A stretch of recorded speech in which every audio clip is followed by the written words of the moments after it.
have represented Westside High School. I would now like to introduce our seniors and their escorts. Senior Hayden Alls.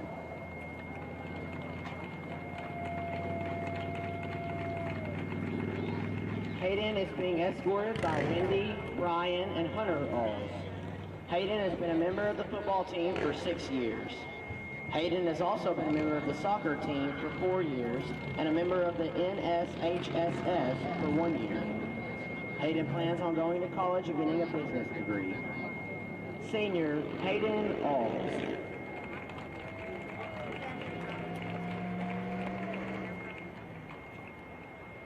Senior Gage Castles. Gage is being escorted by Doug and Samantha Jenkins and Dalton Castles. Gage has been a member of the football team for 6 years. Gage's plans for after graduation are undecided at this time. Senior Gage Castles.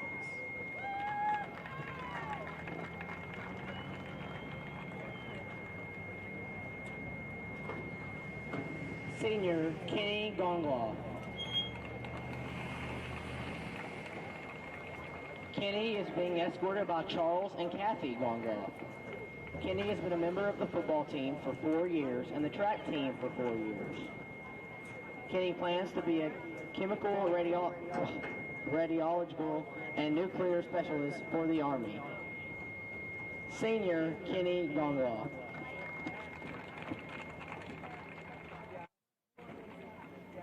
Senior Michael Abbey. Michael is being escorted by Donald Abbey. He has been a member of the football team for 6 years and the track team for 4 years. Michael plans on entering the workforce after graduation. Senior Michael Abbey.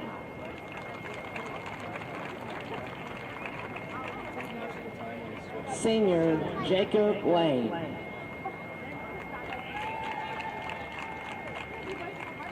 Jacob is being escorted by Jean, Lene, Tate, and Connor Lane. He has been a member of the football team for 5 years and the track team for 2 years.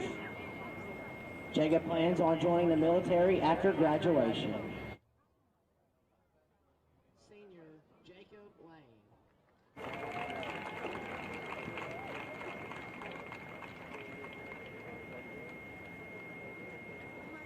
Senior Spencer Long.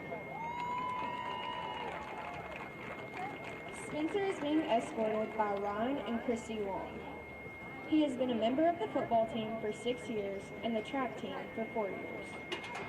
After graduation, Spencer plans on attending Arkansas State University in Newport to become an electrical lineman. Senior Spencer Long.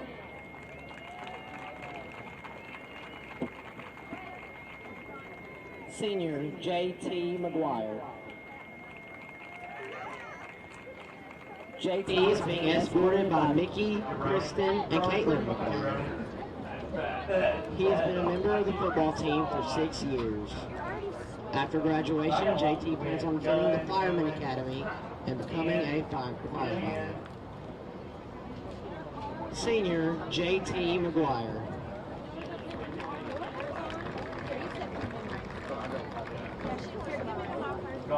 Senior Caleb Muller.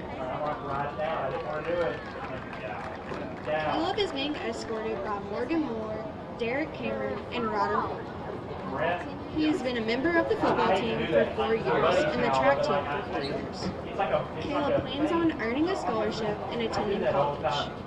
Senior Caleb Muller.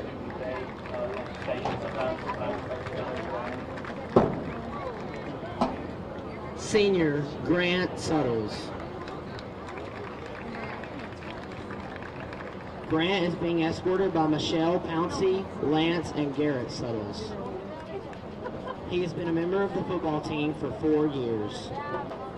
After graduation, Grant plans on pursuing a career in welding. Senior Grant Suttles.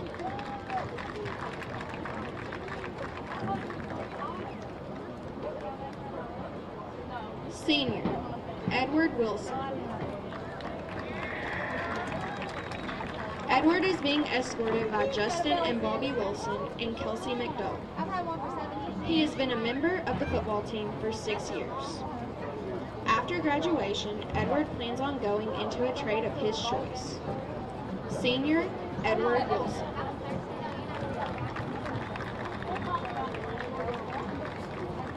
Senior, Dylan Yancey. Dylan is being escorted by Brants, Amy, Willow, and Abel Reeves.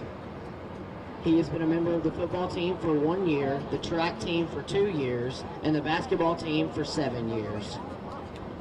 Dylan plans to go to college to earn a bachelor's degree in electrical engineering. Senior, Dylan Yancey.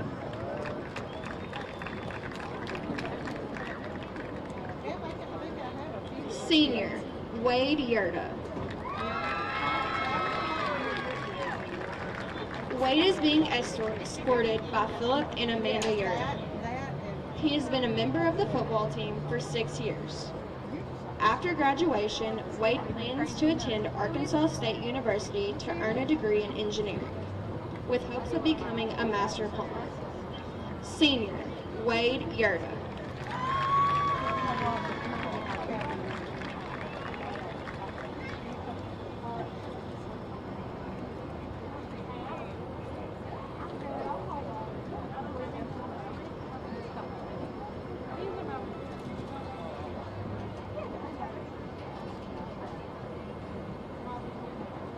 Let's give a round of applause for your football seniors.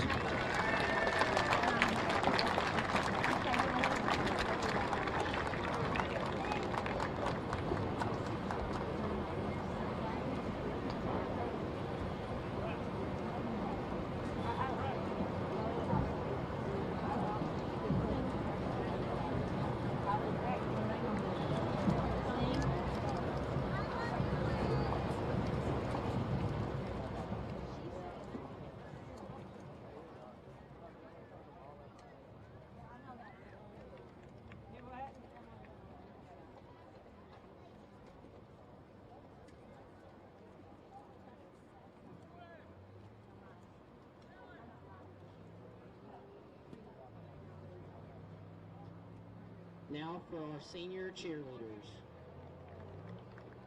Senior, Natalie Davis.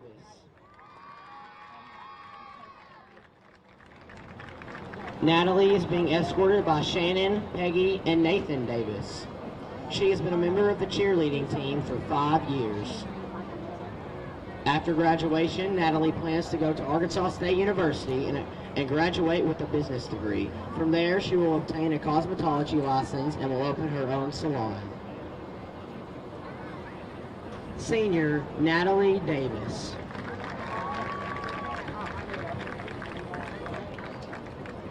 Senior, Mackenzie Robertson. Mackenzie is being escorted by Michaela, Lily, and Rylan Robertson and Michael Moon. She has been a member of the cheerleading team for 4 years. After graduation, Mackenzie plans to continue to be a manager at Sonic and then go to college to become a dental hygienist. Senior, Mackenzie Robertson.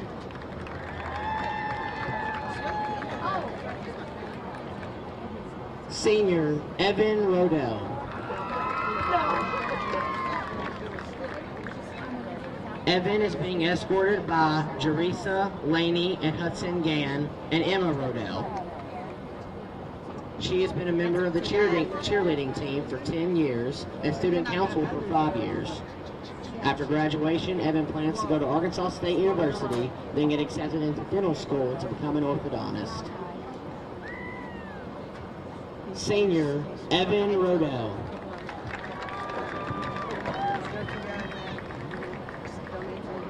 Senior, Cameron Sneed. Cameron is being escorted by Kim and Janie Kahn. She has been a member of the cheerleading team for 6 years. After graduation, Cameron plans to go to college to become a dental assistant or to go into the criminal justice field. Senior, Cameron Sneed.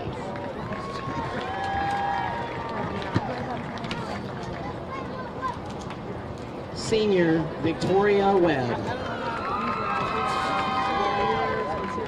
Victoria is being escorted by Amanda Ford, Eric, and Jennifer Webb. She has been a member of the cheerleading team for 5 years. After graduation, Victoria plans to go to Arkansas State University to become a chiropractor and open her own business. Senior Victoria Webb.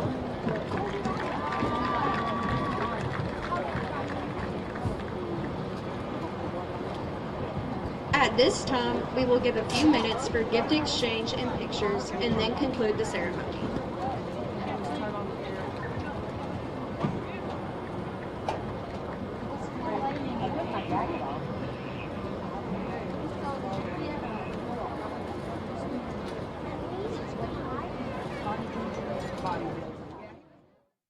Denver's Refrigeration is a proud supporter of the Westside Warriors.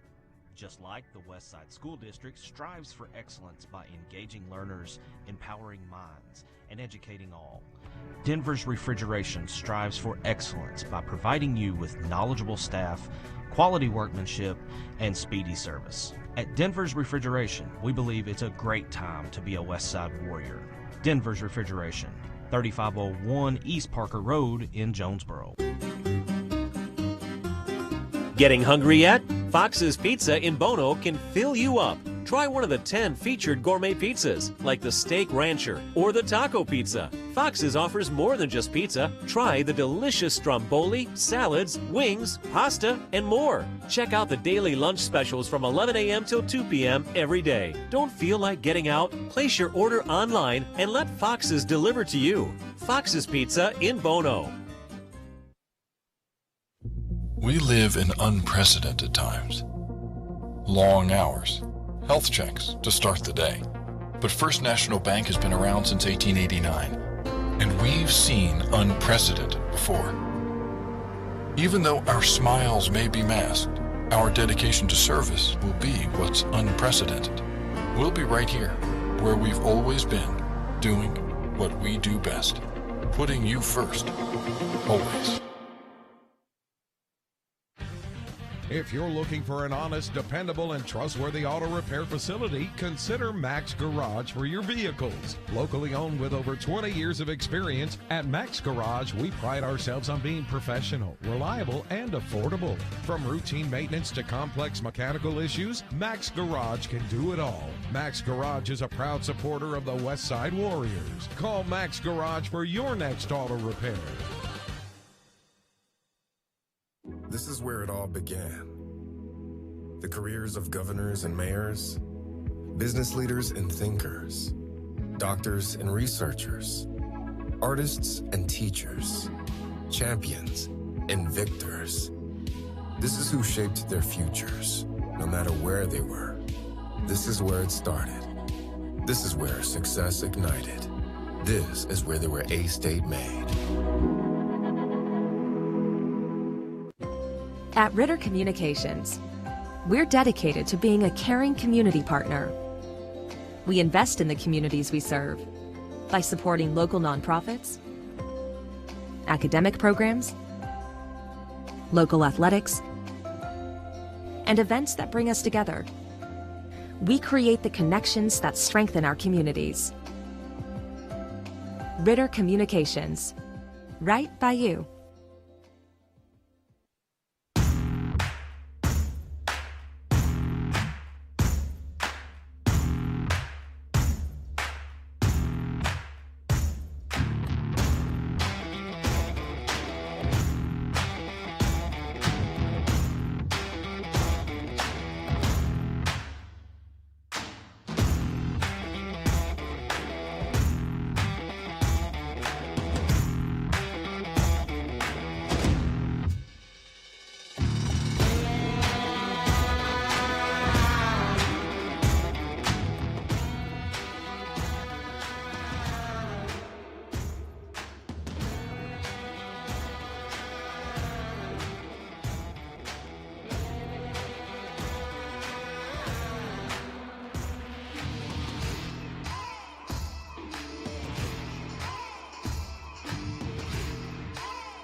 It's Westside Warriors football on Tubetown. We're here at Westside High School as the Warriors get set to host the Greene County Tech Golden Eagles. We're about 5 minutes away from the start of this one and a season opening matchup between the Warriors and the Eagles, presented by Denver's Refrigeration. Good evening, everybody.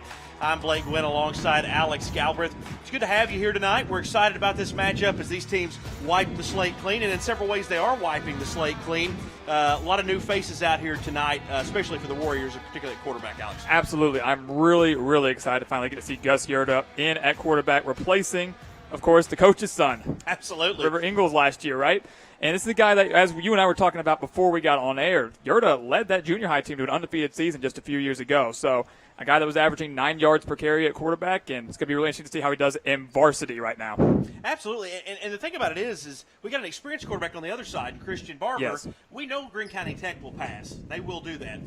But on Westside, we don't know whether they're going to throw the ball with Yerda. We know he's a good runner. But will they establish that pass as they did often with Ritter Ingalls? Right. And to me, this is a really contrast of styles here. We know that Westside can run the ball. It's kind of what they want to do. Whether or not we see Yerda try to just change it up a little bit remains to be seen, but we know that Greene County Tech can throw the ball. That's kind of their style. So clash of offensive styles here, and certainly one on the defensive side too. And last year, this matchup, a shutout. Greene County Tech shutting out Westside. So 20-0 was the score of that game last year. And a lot of returners for the defense for Greene County Tech. Exactly. I mean, this Greene County Tech defense was really one of the best I've seen in their conference. I mean, this is a team that held 4 of their opponents to under 10 points. That includes the game, obviously, last year against Westside. So it's going to be really interesting to see if they can do that again. I think a little bit of revenge on Westside's mind, hopefully. Right. But this is, an experienced defense. A couple shutouts last year, 2 shutouts last year, heartbreaking loss in the playoffs. This was a team that they're very difficult to score on. Let's talk about experience. That running game for Westside. They're going to run the ball all night. Just spoiler alert, they're going to run the ball all night long with Cameron Hedger, Connor Crane, Darvin Fowler.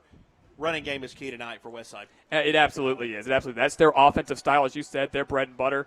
It's going to be really interesting to see if they can exploit this Greene County Tech defense that, again, was so stout last year, so stout in this matchup last year. And it's going to be really fun to watch. Let's set the stage here. Bobby Engel is the head coach of the Westside Warriors. Nathan Morgan for Greene County Tech. Westside finishing with a record of 3-7 last year, and Greene County Tech finishing with a record of 6-5. That was good for third in their conference, including a trip to the state playoffs. Of course, we actually had that game. I called that over on Tech TV. That heartbreaking loss to Clarksville by 1 point on the point after at the end of that game. So Greene County Tech looking to maybe put a better taste in their mouth. We're about ready for opening kickoff here, and this one is high school.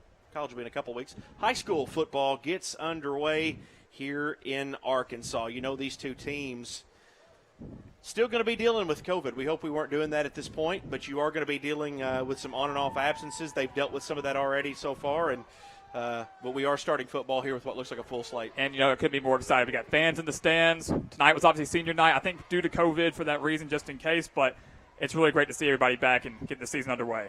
Cameron Hedger takes the carry, and he has room to run. Looky here. Are you kidding me? Breaks through. He's got about one guy, and if he can outrun him, he's gone. Don't see any flags. Westside is on the board, returning the first kickoff of the season. Cameron Hedger takes it in for 6. I'm not going to be posting another shutout this time. What a play. What a way to kick off the season. Well, he takes that one all the way. And like you said, shutout in the last matchup, and already Westside has broke the maiden as Cameron Hedger finds the seam, and off he goes. 6-0 Warriors. Just like that. Football is back. Talk about making a statement, too. This game, as we were talking about before we got on air, becoming a bit of a rivalry between Greene County Tech and Westside. And I'm sure for the Warriors, a little angry about the matchup and the result they had last year. And that extra point is good, perfect. But an unbelievable start for the Warriors here, making a statement early. And I'm really anxious now to see how Greene County Tech can respond. All right, it's 7-0, just like that. Don't blink or you'll miss it. We're going to take a quick break. We'll be right here, or back right here on Tubetown.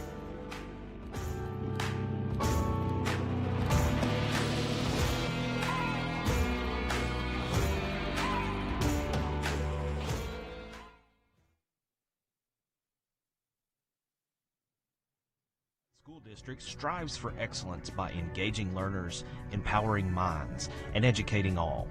Denver's Refrigeration strives for excellence by providing you with knowledgeable staff, quality workmanship, and speedy service. At Denver's Refrigeration, we believe it's a great time to be a Westside Warrior. Denver's Refrigeration, 3501 East Parker Road in Jonesboro. Welcome back to Westside Warriors football here on Tubetown, presented by Denver's Refrigeration. We already had a First National Bank touchdown as well on this one, as Cameron Hedger ran it about 85 yards all the way to the house on the opening kickoff of the opening game of the 2021 season. And we're going to go with an onside kick. It goes right into the Eagles' hands at about the 50, so good field position for the Golden Eagles to start out. Interesting tactic there by Westside, too. I mean, I don't know if that was necessarily intentional to be catching them off guard, or maybe they don't have much faith in their kicker. Not really sure, but right at midfield, it's going to be interesting to see how Christian Barber starts to lead this offense. And out comes Christian Barber. Of course, he is the senior quarterback for the Golden Eagles. Led them to that playoff game last year, first time in 10 seasons, and we will see how things go. The Eagles are actually going to run a play here. We have not seen a play from scrimmage yet. Barber throws. First play of the game was intended for Matthew Akins, and it was incomplete. Yeah, and he had Akins on the out route there, just a little high. Probably first game jitters, a little bit nervous. Got to get him settled in right now. First pass of the season is an incompletion from Barber. So that was the first play we've seen from scrimmage. You're wondering how it's 7-0 with only 20 seconds off the clock. That would be Mr. Cameron Hedger on the run back. Barely had time to get the TV, computer, cell phone fired up here on Tubetown. We're going to take a handoff out left side for the Golden Eagles. That's Akins on the carry. Does pick up, I'll say about 7 yards, and that's good ball movement there to get things started. It's a solid run around the left end. Nothing too fancy, but great blocking up front by the Eagles. And you know, right there you could see Westside was bringing a little bit of pressure up front, which is a great call by the Eagles to try to run it left. So it's third down and about 3 for the Eagles. Trying to play catch-up here early on. Once again, Westside looking like they're going to blitz here. Try to go with the hard count. Way to stay disciplined. 3 yards. Way to stay disciplined. Does go up the gut to Michael Trawick, and that is a first down for the Eagles. You know, that's exactly what coaches need to do, too. Don't get fancy on these third and short situations here. Just pick up the yards, stick to what you're good at, and that's obviously what they did right there. The Eagles know they can run. They know they can run effectively, so just pick up the first down and reset. Battle up the front should be good to watch tonight on both sides for both teams. Barber is alone in the backfield now. We have trips out to the left. We're going to see a pass play. So over the top, in and out of the hands of Devin Hensley. It's an incomplete pass. We'll go to second down and 10. And that's one of those balls that Hensley just needs to catch right there. But looked perfectly placed to me. Then another out route to the sideline. So we're not really seeing many passes. I mean, only 2 pass attempts so far, but not many over the middle here. 1 overthrown and 1 dropped. Got to be a little better than that. Like you said, not just perfectly delivered, but it was very, very catchable. Absolutely. And it would have gone probably for a first down had that been caught. Barber's alone in the backfield once again. Talent loaded up on the left-hand side, closest to us on your screen. Barber gets the play.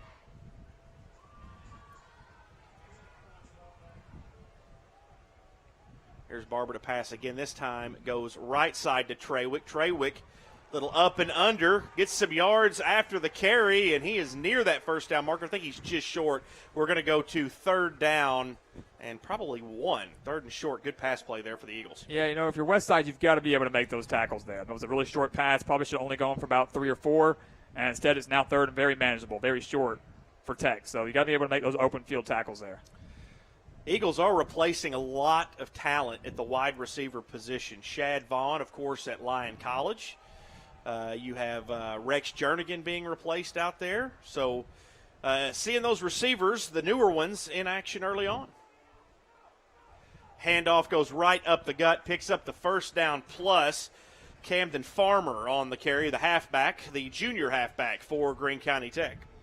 I'm really loving this mix right now for Tech. I mean, this is obviously just their first drive, but we've seen a fair mix Obviously, Barber trying to throw the ball a little bit. We've seen 3 pass attempts for him and a couple of runs. Very balanced offensively so far, and right now it's working for him. They do throw a lot of looks at you. They're kind of tough to figure out. They will occasionally go up tempo, but they've been pretty slow to start things off, but they have had a balanced attack. It's hard to tell where they're going. A lot of movement. Well, now we got a guy trying to come off the field here. Gavin Shelton hustling off. Barber immediately passes left-hand side to Farmer, and he is hit pretty sternly by, guess who, Cameron Hedger for Westside. Well, I mean, Hedger just does it all, right? I mean, he's on the offensive side, special teams, now defense. Let's take a look here. Had the run back early. And, to me, that's a clean hit right there. Lowered the shoulder, hit him high, but no head-to-head contact, and that's what we like to see. You will see that with Westside. You'll notice Gus Yerta will line up. He'll be at quarterback. He'll line up at inside linebacker occasionally. Here's Barber. Got one in the backfield. I believe that's Shelton in the backfield with him. That may be Akins. That is Matthew Akins in the backfield with him. Pass play coming again. Great pressure. Yeah, Great there pressure. he is. Pressure's going to bring him down there. Multiple Warriors on the sack. Looked like it was led by Spencer Long, the defensive tackle. And, that's just a design rollout by the quarterback there. He was obviously trying to roll out and hit a guy probably on the sideline route. But great pressure by Westside. Take a look. You can see Barber tries to duck in between the pressure, but that was just smothered coverage there from the Warriors. Now they're finally forcing a 3rd and long here, too. Yeah, first real true 3rd and long situation. We've had a 3rd and short so far, but Barber's going to pass on 3rd and longer. Goes over the top, intended for Hensley. Juggled and incomplete. Hensley wanted the pass interference call. Hedger there to break it up, and it will go to 4th down. And we'll see what the Eagles will do here. Most likely a go-for-it situation. Yeah, that was just great coverage, too, by the Eagles. I mean, definitely was not any pass interference there. Got a handsy on both sides, but very happy that the referees did not throw a flag there. Also had Gavin Rasden on the coverage there. Him and Cameron Hedger both on the defensive side of the ball. Like you said, good D avoiding that pass interference. Don't be surprised if Westside brings pressure here. Obviously a passing situation. Barber rolls out, throws on the run. Pass is complete. Turning it upfield is Hensley, and he gets the 1st down. A 4th down conversion. And they are moving the chains, and now they are inside of the red zone. That's an excellent play call. They tried to roll out right a second ago. Didn't work out. This time roll left. And the one thing I'm really noticing here from Barber is they're not really going deep. We're not really seeing him chunk the ball further than 10, maybe 15 yards down the field. But it's effective. It's working. And I think they're finally finding their groove a little bit. Yeah, you can see that rhythm. Early on looked a little bit out of sync. Timing just wasn't quite there. They're starting to find it. Big-time 4th down play there. Barber in the gun as always. Akins in the backfield. Handoff goes to Akins. Up the middle. Good spin move. Ball is on the ground, and it is picked up by the Warriors. We're going to have a turnover at the goal line. And, I don't really think that was jarred loose by a hit. I think he lost a little bit of control there after he did that beautiful spin move, and probably regretting doing that spin move now. But kudos to Westside for falling on that in the end zone. Take a look here. If on the end zone. Looked like it might have right been the 5. stripped there. Looked like Darvin Fowler. We're going to see him on the offensive side of the ball. Maybe right now strips that ball loose. Like you said, good-looking spin move. And that's an absolute disaster on what was looking like a great offensive set and a threatening to score for Greene County Tech. And now Westside has it, and we're going to see Gus Yerta for the first time. Yerta hands the ball off, goes left-hand side with Hedger. Picks up a few yards, gets them kind of out of their own shadow just a little bit. We'll go to 2nd down. Yeah, you're going to see this a lot when you're in the shadow of your own end zone. You're just going to kind of try to get a little bit of yardage out there. Don't expect Yerta to throw the ball much here. Maybe let it get a little bit past the 15 or the 10 they might, but right now stick to what works best, and that's going to be running the football. Alex, you and I talking before the game, we did say they would occasionally throw the ball with River England. When I say occasionally, 2, maybe 3 times a game. Right. Do they do that with Yerta? We know Yerta can run, but it would be great if you could establish at least the threat of the pass. Handoff goes right up the gut, met by a flock of Eagles. Looks like no gain on the play, if any. Maybe a yard. It's going to go to 3rd down, 5. And that's manageable. This Westside team kind of reminds me a lot of the offenses we see from the military academies. You have your Air Force, your Armies, your Navies. Not necessarily a triple option style, but they're going to load up on the line. They're going to load up in the backfield and just pound it at you. And, they're going to keep doing it until you can stop it. And that's exactly what we're seeing here. Sort of a power eye. They'll have some wing tee tendencies in there. Just throw a lot of different looks at you. Absolutely. And it's very beneficial when you have a dual threat quarterback like Yerda. In the backfield, Darvin Fowler, Connor Crane, and Cameron Hedger. Who will it be? It goes to Fowler. Fowler up the gut, picks up the yardage. Looks like he might have got what he needed. It's going to be very, very close. Might have been just short. 4th down. They gave him the first down on the play, so they're going to go ahead and advance him. And I will say this, we are next door to the Greene County Tech coaches booth. They said first down. Greene County Tech coaches said no, no, no. Well, that looks like it might still be 4th and short. I can't tell if they moved the chains or not. Well, I saw one official signal first down. Let's operate as if it's 4th down because that's what is on the sign. Looking like. It's what's on the sign, and they're operating that way as well. So he must have fallen just short, and he probably got it there. All he had to do was fall forward. When in doubt, go to QB sneak. Brilliant play. Yep, and he did get it that time. He absolutely got it that time. Look at the back judge signaled first down, and anyway, we do have the first down now, so all is settled. Give credit to Westside, too. I mean, again, you're inside your 15-yard line. That was 4th and short, but that also could have been disastrous, setting up Greene County Tech with 2 great field positions had they not gotten that. But well done by Yerda to just fall forward, pick it up. Westside starting this drive on their own 1. That was because of the fumble. Handoff goes to Hedger. Hedger goes right up the middle and picks up about 4 yards. 2nd down and 6 coming your way.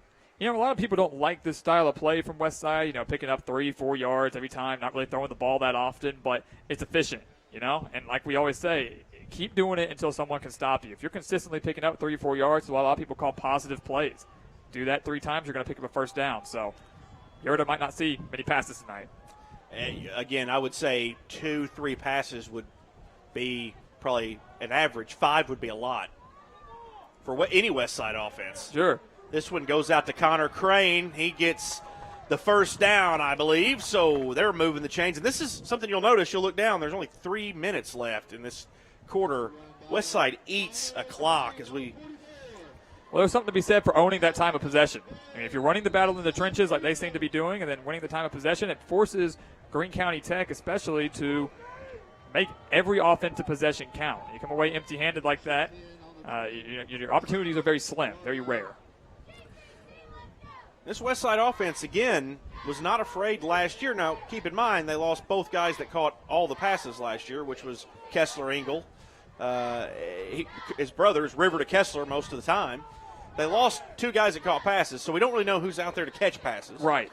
But ultimately, last year, they would do this and almost rock you to sleep, and then they throw you for a loop there. And we don't know if that's coming or not because, this is Gus Yerda's first set as a senior high quarterback that we're seeing him in a true we saw him a few snaps off and on last year, but as far as the head guy here. Yeah, true varsity setting here, leading this team. And I would expect them to whip out a pass, maybe a play action if they can get past midfield here, maybe take a shot deep. A little too early for that now, though.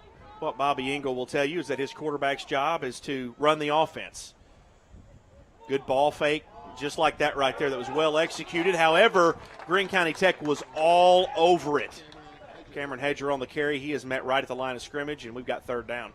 That was just great penetration up front. Like you said, great ball fake. Fooled me for a second, but did not fool this Eagles defense. That was fantastic pressure. That's what they're looking for. Smooth drive going so far for the Warriors. They got 3rd down, though. They are still not really deep out of their own territory at this point. Here we go. Eagles faithful come alive on our side. Yerda looking to pass, decides to keep it, cuts up field, and he picks up the first down, and that is great intuition by Yerda to just tuck and run. Excellent move. Like we said, this is a guy that was averaging 9 yards per carry as a quarterback. And right there you can see just the athleticism from Yerda. Excellent move, excellent cut up field, just enough to get that first down, and that's just the extra element you have to worry about. You don't have to worry about your running backs and your fullbacks. You don't have to worry about a dual threat quarterback as well. Yerda was leading that as we mentioned in the open, the junior high team a couple seasons ago to an undefeated title there. The running game was what it was. He used his feet. This Westside team's not going to throw a lot. We're going to sound like a broken record tonight because they're not. They're not going to do that. But Hedger gets the carry up the middle. But if he can get outside, give him maybe some options, opens things up a little bit for him where he's not just dropping back in the pocket to pass because he's probably not going to do that tonight. Exactly. No, I think it would be very rare. You might see, like we said, if you get past midfield, you run it so much, you might be able to fool that secondary, take a shot deep. Might be able to see a couple opportunities in the red zone too. I would really love to see the Eagles get down there and see that, but I don't feel very confident about that.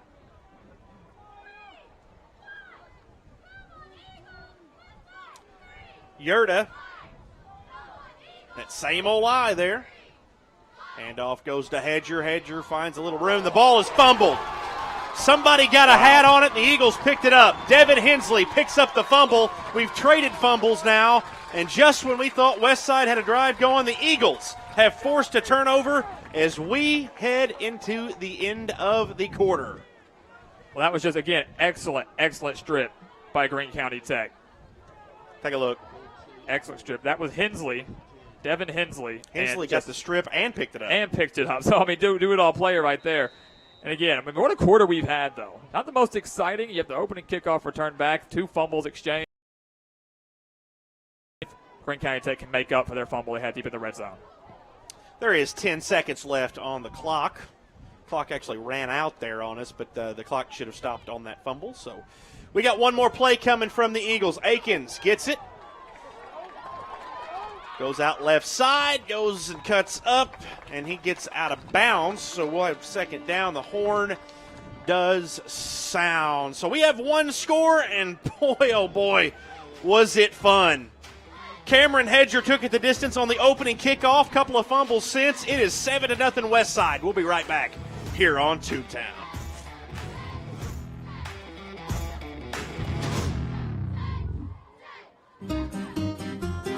Getting hungry yet? Fox's Pizza in Bono can fill you up. Try one of the 10 featured gourmet pizzas, like the Steak Rancher or the Taco Pizza. Fox's offers more than just pizza. Try the delicious stromboli, salads, wings, pasta, and more. Check out the daily lunch specials from 11 a.m. till 2 p.m. every day. Don't feel like getting out? Place your order online and let Fox's deliver to you. Fox's Pizza in Bono.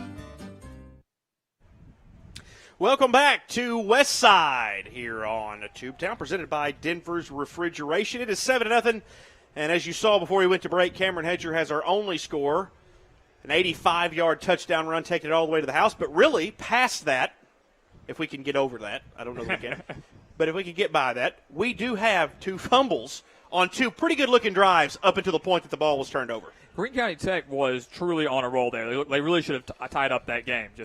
Really just poor ball security there, and the same can go for Westside. The one thing I worried about coming into this game was defense, more so for the Eagles than Greene County Tech. And right now they've kind of flexed their muscle a little bit. They're kind of seeing defenses that are bending but not necessarily breaking right now. It might be a little too early to tell, but again, 7-0 right now for Westside, and it came on special teams, so we haven't seen too much from the offenses yet. I will say both coaches will disagree with me on this statement, but I felt like both fumbles were – you got to give a lot of credit to the defense. Oh, 100%. Both times they were stripped. It was not like he just lost it. He was hit kind of hard from the side. Both times somebody put a hat or a hand on the ball. Exactly, and that's what you're taught to do. That's the efficient way to do it. You see players that are trying to go for the strips instead of going for the tackles, but this time it really paid off for them. This drive starts on the 37. It's Westside's 37 as we flip the field. Handoff goes up the middle. Good gain early on, and that's a first down for the Golden Eagles. Again, it's right up the gut here. We're seeing more balance from Greene County Tech, but it seems to me that they definitely want to be more run-centric than pass right now. So very solid first gain on the first play of the second quarter. That's the thing, that they're going to have to establish the run. Westside's good up front. They're good at covering the run. You're going to have to establish that, though. Absolutely. You can't rely on your quarterback, especially at this level, to just carry the team the whole way through. Westside will beat you up front in a lot of cases. So Greene County Tech, though, has moved the ball pretty well so far. Just ended in a fumble last time. Barber throws off the wrong foot. Hensley takes it, and he's to the house. Touchdown Tech. Devin Hensley Takes it 23 yards. Well, give credit to Hensley for making a beautiful catch and breaking a tackle there. Do not give credit to Christian Barber for that throw. Throwing off his back foot across the field. He's lucky that Hensley was able to come down with that. But, again, credit to Hensley for making the play after the catch. Absolutely. Had a little size mismatch. That helped that situation. And Hensley does make a good grab, good concentration. And the Eagles need this extra point to tie it up. They missed an extra point in their playoff game last year. Ended up being very costly. See a little deja vu tonight. Just snuck it through. A line drive got through there. Just a little bit. Poor handle with the snap, but he got it.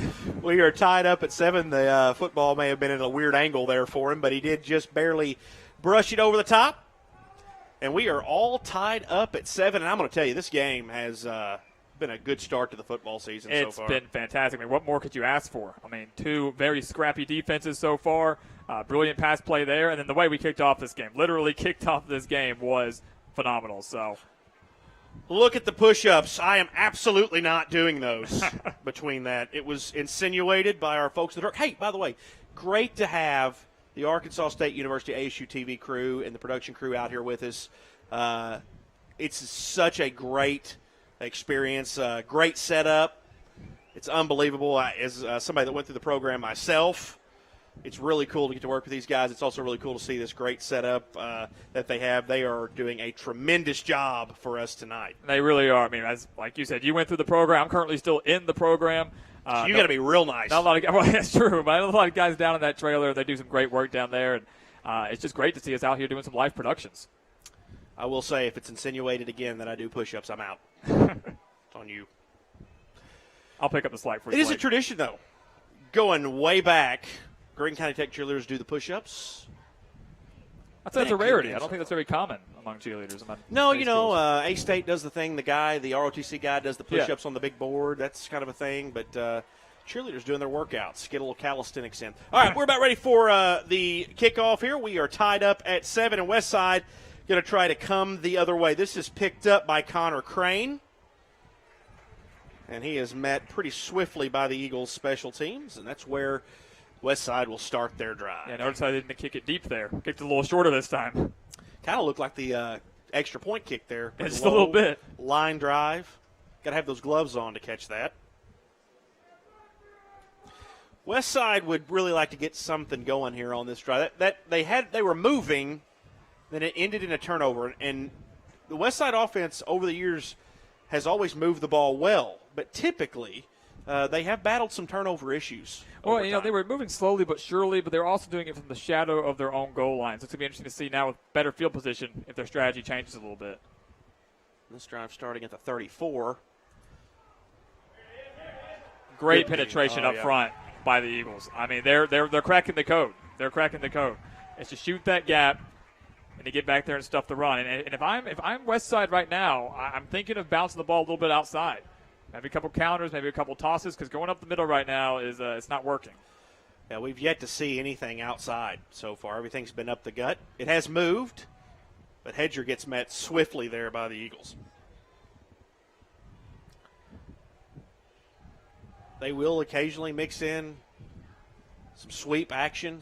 We'll do some of that end around. They have a little bit of that in their arsenal, but typically the style of Bobby Engel is to not open the playbook up early, save some of that for later, pull that out kind of as they, again, I will say this, just lull the other team, kind of get them back on their heels, move kind of slow. They penetrate on the middle, and then all of a sudden you run something to the outside or even throw a pass play. And we will see Yarda pass the ball tonight. Absolutely. And when he does, you can't be on your heels if you're the Eagle defense. Exactly. I mean, I like what you said there, catching them sleeping, catching them resting. You catch these guys on their heels, get worn out. And you can see, I mean, what Greene County Tech's doing, they're stacking the box. I mean, they have nobody playing in the backfield because we're, deep in the secondary, because why would you?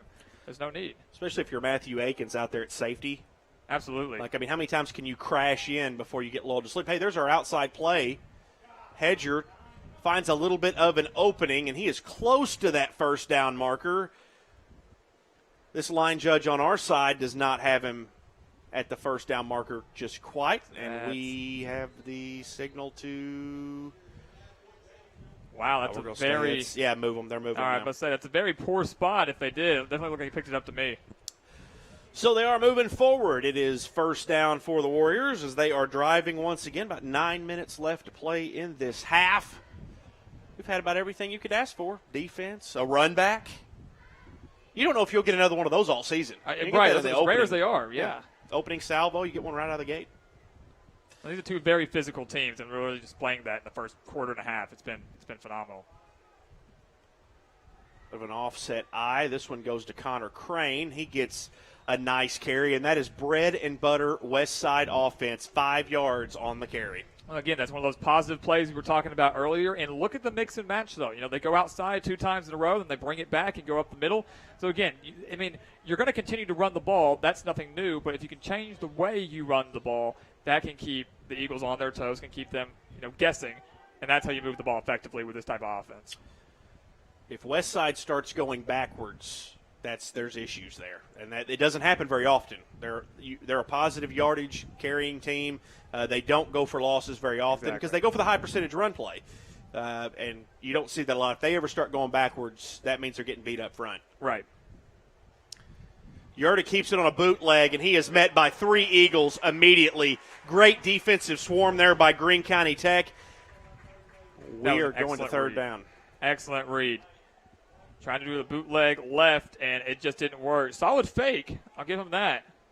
Oh, I think the ball fake was great by Yerta. Yeah, ball fake was fantastic. They did a really good job there, but there's too much speed on the end for Greene County Tech. That's watching film. That is scouting. That's practicing. That's where that comes from. That's well coached and well executed by the Eagles. And expect Westside here to either go outside or even throw the ball here. It's 3rd and long. They're not going to get it going up the gut. Could we have our pass? We do. Yerta tries to pass, flips it out right side to Hedger. Pass was thrown low. Hedger passes incomplete, said he trapped it, and we go to 4th down. So there was our first pass play, but it was just a little flip out to the halfback, Cameron Hedger. Well, and that play would have worked. Hedger would have gotten really close to that first down marker if Yerta had been able to set his feet. He got under pressure, lofted it a little too much. That's not that's not the first pass you want to see from a new quarterback. Great play call, just wasn't executed the right way. 7:08 left to play here in the second quarter, and we're going to punt. Looks like it'll be Yerta to punt. He will do everything. Matthew Akins back to receive. It's but it's going to go to the right-hand side.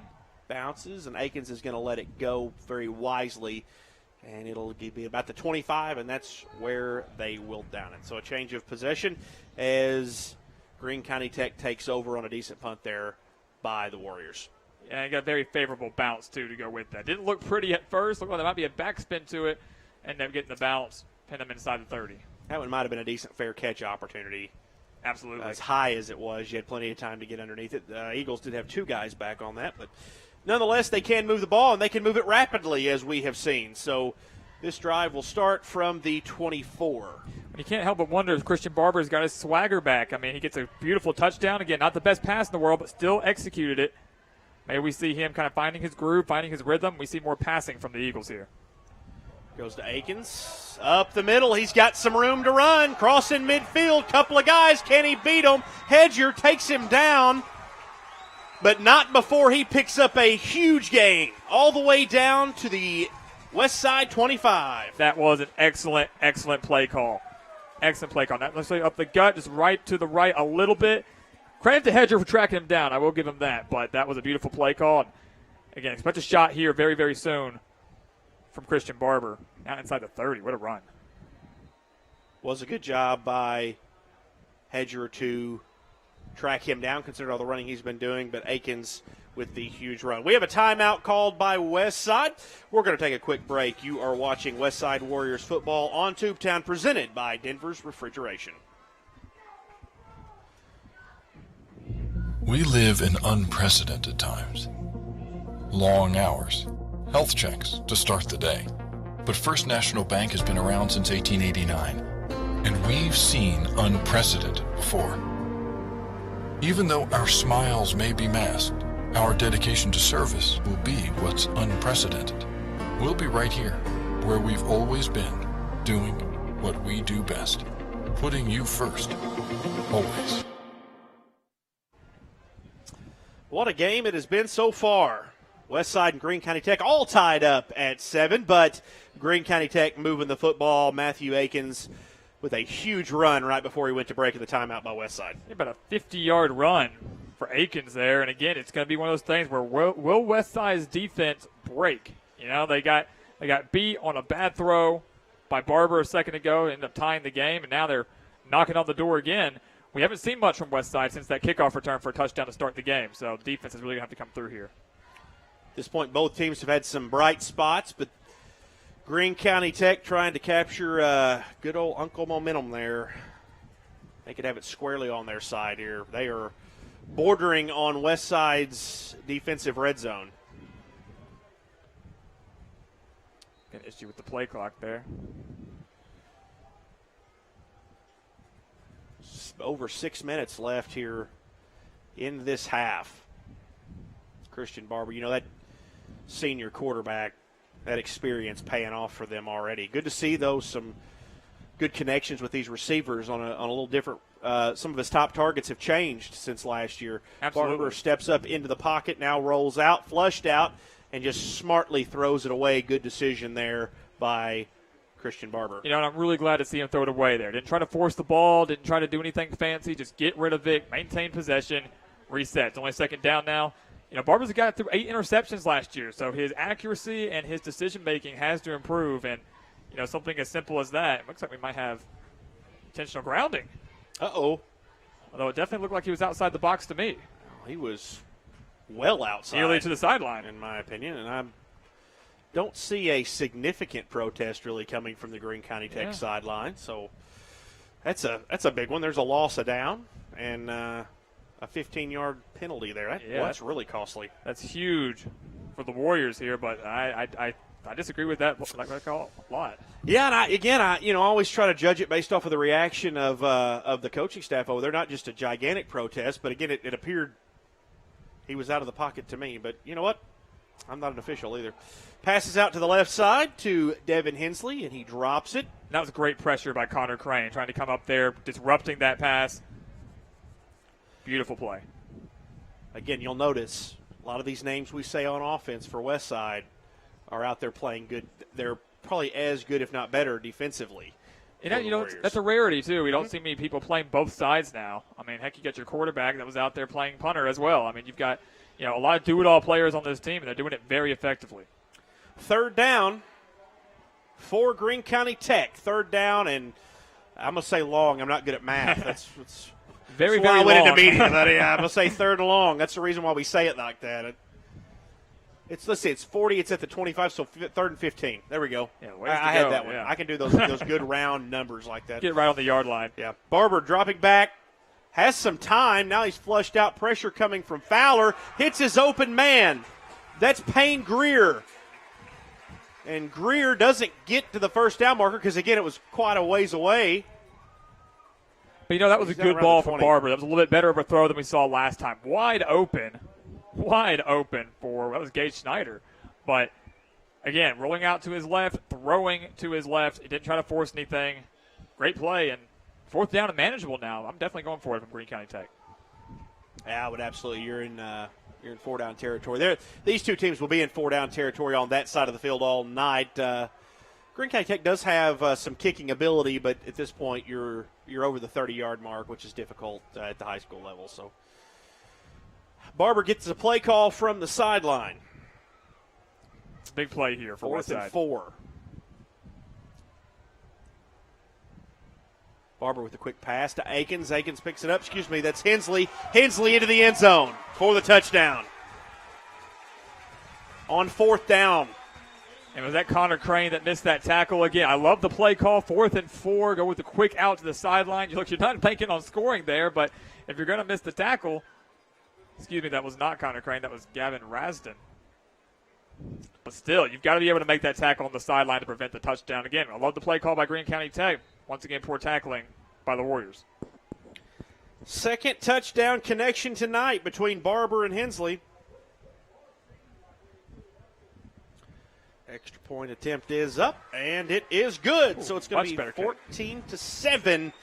And after all that, The intentional grounding backs them up 15 yards, the loss of the down, then the good connection between Barber and Payne Greer, and then you get Barber to Hensley once again. It's 14-7. That is a really just demoralizing series for Westside. You get a huge benefit of that intentional grounding, bump them back to third and almost felt like 25, third and 30, and you let them pick it up in 2 plays, and then obviously the touchdown on 4th down of all downs. I mean, that's demoralizing. It's going to be interesting to see how this offense comes back and responds. You know, they've got about 5 minutes left. You know, they have time to go down there and tie this game up right before half. Man, and they've got good food at Westside. I don't know if you know this or not, Alex, but look at the Barton's Lookout deck over there, and great food. Everybody, they cook out, eat, hot dogs, hamburger. Hey, barbecue, bologna, good crowd out here tonight. We didn't have much of this last year, I'll tell you that. Good crowd out here. You see a few, again, choose to wear the mask, but folks coming back out. It's good to see. Exactly. This is what Friday Night Lights is all absolutely. about. It's about being out here, supporting your school, being out there with your friends and your family. This is what it's all about. And after missing a lot of it from last year, not getting to see as much of this from last year, it just feels so good to be back. Absolutely. The atmosphere is definitely here. Greene County Tech has brought a good crowd as well. They're on our camera side, so you don't see as much of those, but they have a great crowd as well, and these two teams have developed a pretty good little rivalry over the last few years. This one's not going to be a shutout. Hedger misses the kick. He picks it back up, and that was detrimental to the gain he had after the play as the Eagles defense swarms, and Westside will start on their own 19. I give credit to Hedger from just picking it up to the 19-yard line. It could have been a lot worse after misplaying the ball there. So, again, the problem with Westside and their offense here is they could waste the rest of the clock here, for the remainder of the half. 4:45 could easily just run that clock out as they're continuing to pick up first downs. But you have to wonder where the sense of urgency is, and you're not going to be able to move the ball that quickly by running it up the gut. We've got to see a little bit more. Well, I think what you have is their goal here would be to eat the rest of the clock and tie the game. Definitely. That's the Westside kind of way of doing things, and it's worked for them in the past. But, yeah, their goal would be to leave a couple of seconds left on the clock, score here. Absolutely. Ball goes to Hedger. No, that was not Hedger. That was Michael Ivey there on the carry. That's not one of those positive plays we're talking about there. Ivey stopped pretty quickly there for the Eagles, and we're seeing a limping Michael Trawick come out of the game, and he's over on the sideline. Hope he's all right. He's big for them defensively.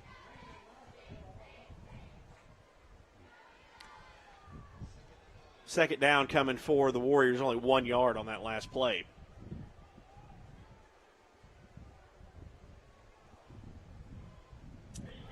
Handed off and immediately is met in the backfield.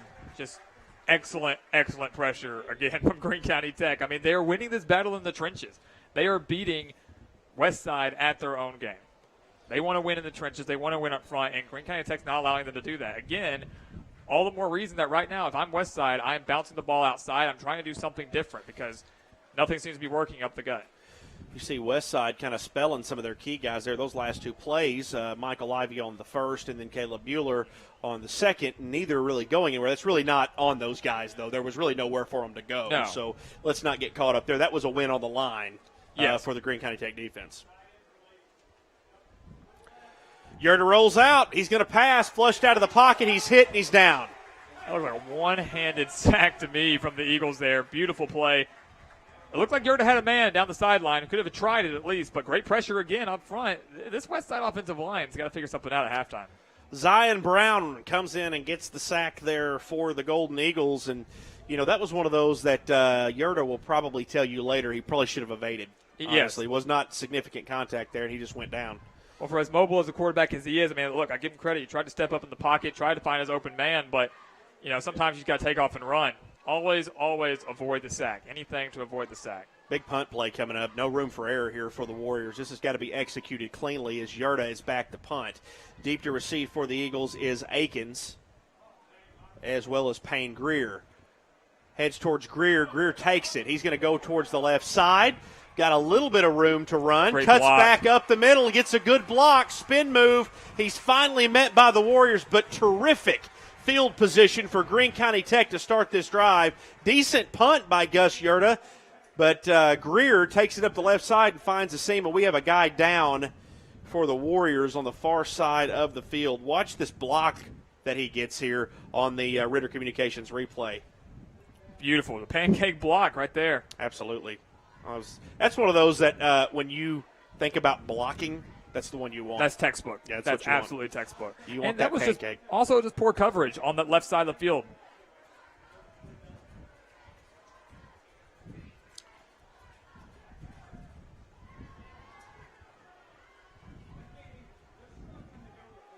All right, so we've got Christian Barber back to run another one. We've got first down for them after that excellent punt return.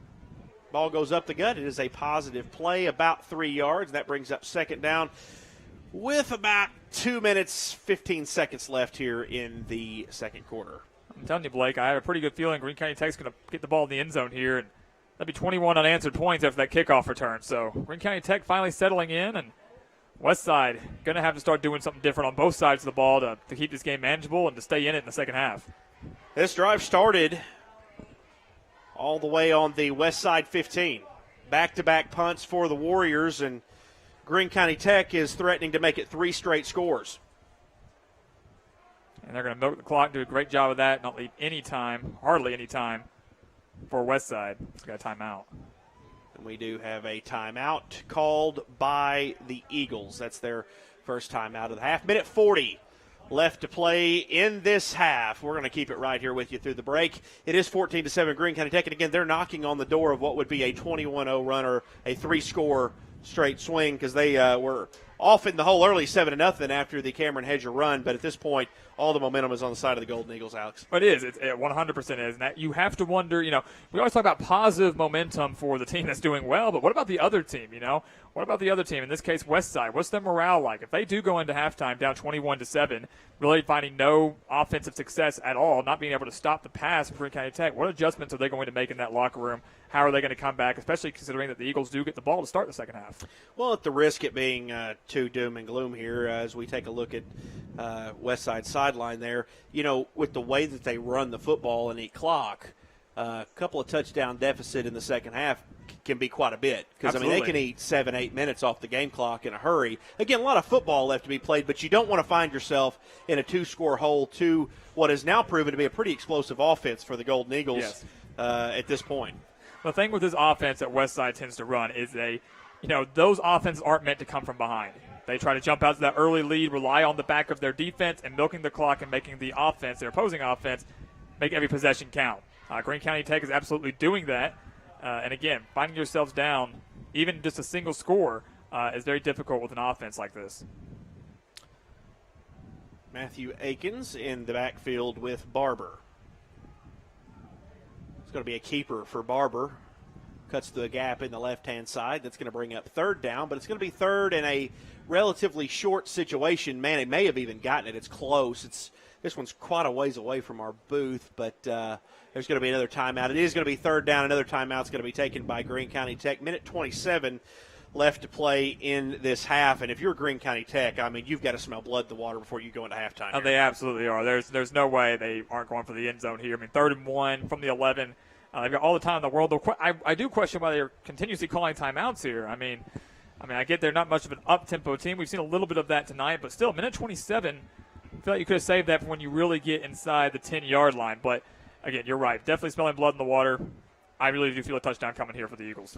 This is one of those times, do you pull out something maybe a little different? You have another shot at it after this. You have 2 shots at it.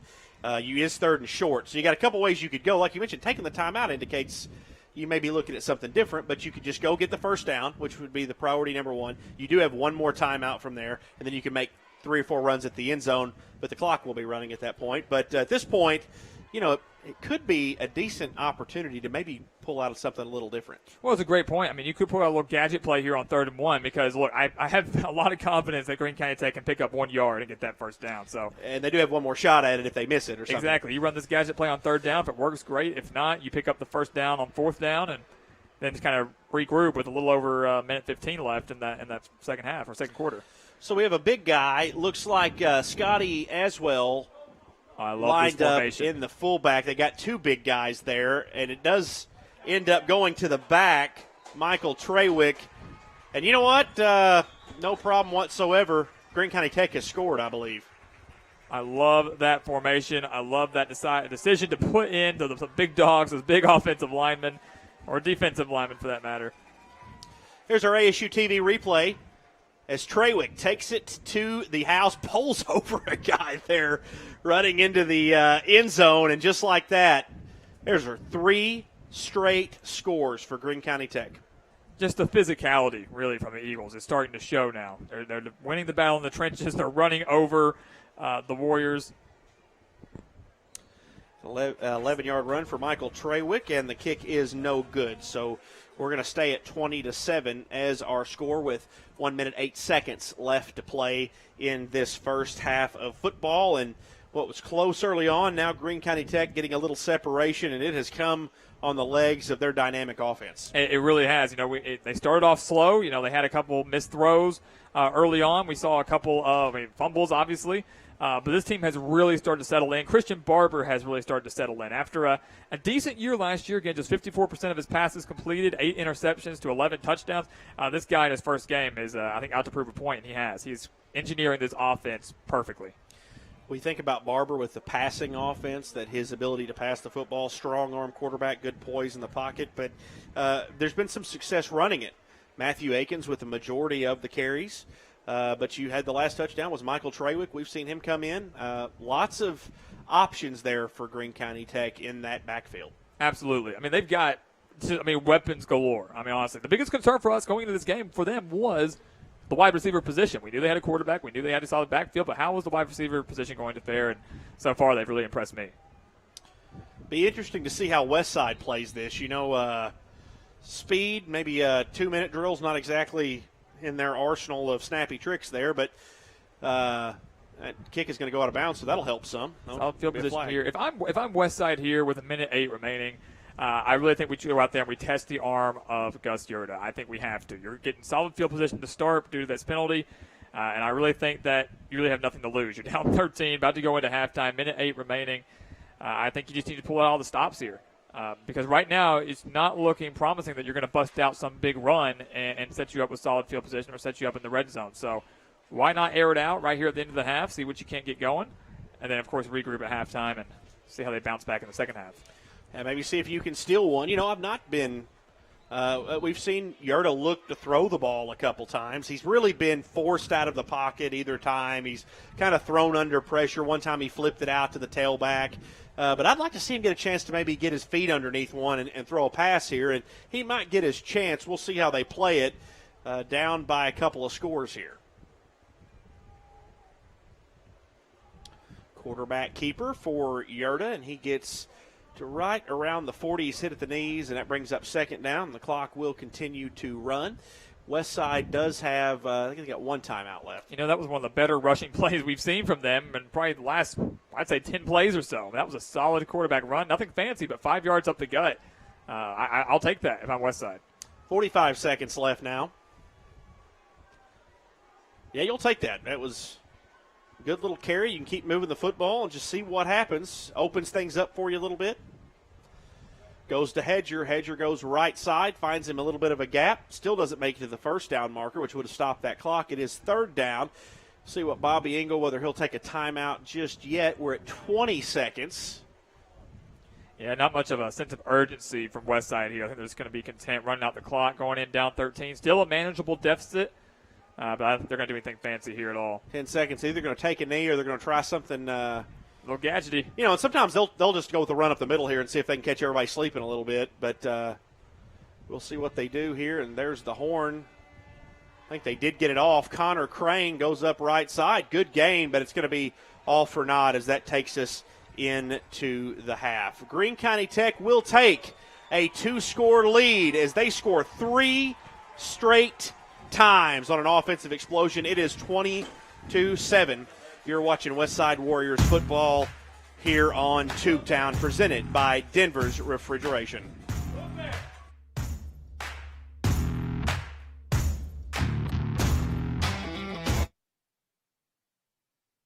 Denver's Refrigeration is a proud supporter of the Westside Warriors. Just like the Westside School District strives for excellence by engaging learners, empowering minds, and educating all, Denver's Refrigeration strives for excellence by providing you with knowledgeable staff, quality workmanship, and speedy service. At Denver's Refrigeration, we believe it's a great time to be a Westside Warrior. Denver's Refrigeration, 3501 East Parker Road in Jonesboro. Getting hungry yet?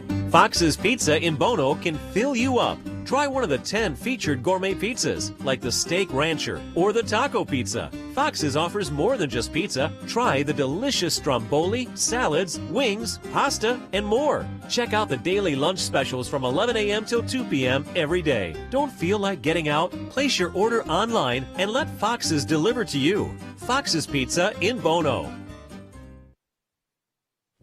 We live in unprecedented times. Long hours, health checks to start the day. But First National Bank has been around since 1889, and we've seen unprecedented before. Even though our smiles may be masked, our dedication to service will be what's unprecedented. We'll be right here, where we've always been, doing what we do best, putting you first, always. If you're looking for an honest, dependable, and trustworthy auto repair facility, consider Max Garage for your vehicles. Locally owned with over 20 years of experience, at Max Garage, we pride ourselves on being professional, reliable, and affordable. From routine maintenance to complex mechanical issues, Max Garage can do it all. Max Garage is a proud supporter of the Westside Warriors. Call Max Garage for your next auto repair. My name is Raynessa Chandler. I am currently the manager of technical support for Ritter Communications. Ritter is like family in more ways than one. My aunt retired after 33 and a half years here, and currently I have 2 cousins that work at Ritter. We have a variety of talented individuals. They motivate us and encourage us to do the right thing. We're grateful for the opportunity to work at a place such as Ritter and to be able to help others, because that's what it's all about, serving others. This is where it all began. The careers of governors and mayors, business leaders and thinkers, doctors and researchers, artists and teachers, champions and victors. This is who shaped their futures, no matter where they were. This is where it started. This is where success ignited. This is where they were A-State made. At Ritter Communications, we're dedicated to being a caring community partner. We invest in the communities we serve by supporting local nonprofits, academic programs, local athletics, and events that bring us together. We create the connections that strengthen our communities. Ritter Communications, right by you.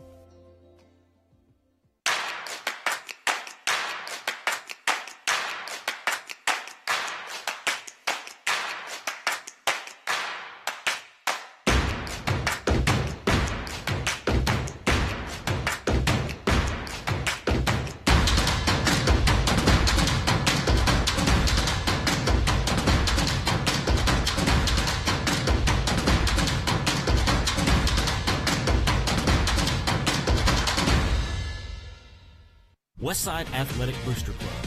We're the team behind the team. Becoming a member of the Westside Athletic Booster Club is a rewarding and valuable contribution to the Warrior Nation, our school, and most importantly, our student athletes. The purpose of the club is to promote athletics at Westside High School in an atmosphere that is consistent with the educational philosophy of the school community. Check out our Facebook page for more information on how to become a member. Westside Athletic Booster Club. We're the team behind the team. My name is Donna Ann Lucy. I am from Caraway, Arkansas. I have been having trouble with my internet. You got a lot of important things that you do from the internet, and you don't want to miss anything. I usually use it to book rooms to watch my granddaughter play basketball. They had someone out that day, and it was back up within 20 minutes. And it makes me feel so good to go there and take care of it, you know, and see the smile on her face, man. That makes my day right there. And welcome back to Westside Warriors football here on Tubetown, presented by Denver's Refrigeration. Greene County Tech holding a 20-7 lead. Blake Gwynn and Alex Galbraith here with you tonight. It's been a fun game so far. We've seen a little bit of everything, Alex. It's been a fantastic game so far. It's almost been a tale of two halves in one half. You know, we saw Westside have all the momentum off the gate, trying to open and kick off, recover that fumble deep in their own territory. Everything seemed to be going their way. But once Greene County Tech really settled in, the Warriors just haven't had an answer for them. No, like I said, big Cameron Hedger runs back the opening kickoff. You're thinking everything is just smooth. A couple of turnovers later, and Greene County Tech scores 3 straight times, including a couple of connections between Barber and Hensley there. And if you're Westside, how do you respond with that? You know, what do you do? Because Greene County Tech has done such a great job of being balanced. They're beating you on the ground. We saw that last touchdown came on the ground. They're beating you through the air. Barber finally settling in and making good decisions. So they've got to make some adjustments defensively, and then offensively. Again, we've been stressing it a lot. We know they're going to run the ball. Greene County Tech is owning that line of scrimmage. They're owning the battle in the trenches. What does Westside do to change that? And that's normally where Westside is. They're going to beat you up front. And Greene County Tech has done that. Treywick with the final touchdown. That was a rushing touchdown from 11 yards out. So Greene County Tech getting it done in the air and on the ground. Haven't quite seen Westside open their playbook up just yet. We did see a couple of runs to the outside. Yerda looking to throw a couple of times, not getting a lot of time. But I do feel like there's still some smoke left for Westside in this second half. 100%. They've got plenty of time. They've got plenty of opportunities. I have full faith this game is not over. Greene County Tech leads this one 20-7. Taking a look at some of our stats presented by ASU TV. Total yards, you can see Greene County Tech winning that battle mightily, 145-80. Ground game pretty even. Westside slow and methodical, but most rushing attempts have been positive, really for both teams. And, of course, really the one pass that was completed by Gus Yerda was a lateral pass. Didn't really go anywhere, but Greene County Tech with some successful passing game. Again, 2 touchdowns between Barber and Devin Hensley. And that totals for 64 yards. Both teams have converted every single 4th down conversion, so that's been exciting here tonight, Alex. It really has, and credit to both teams for doing that. I mean, we've seen some 4th down conversions deep in their own territory. I know Westside did that, and then Greene County Tech converting a 4th down that turned into a touchdown just thanks to a poor tackle. But still, nonetheless, still got the job done. Well, and obviously, I mean, what stands out is moving the ball up the field. Those passing yards, obviously, that's the difference in the total yardage in the game. Absolutely. Those have been some significant gains there for the Eagles. Absolutely. And what they're doing, what Barber's doing, is he's finding his open man. We read about him. We've seen him play. It's his ability to extend the plays. You know, because Westside has created a little bit of pressure on him, but he's been able to hit a couple guys on some rollouts, been able to kind of find some open men, really down the middle of the field more than anything, and it's working out very well for them. Great crowd on hand tonight here at Westside, but the Warriors do trail 20-7 here at the break. We're about 11 and a half minutes away from getting this one started, and we'll be right back. But before we go, we'll send you a last look at Treywick's touchdown that made it 20-7. You're watching Westside Warriors football here on Tubetown, presented by Denver's Refrigeration.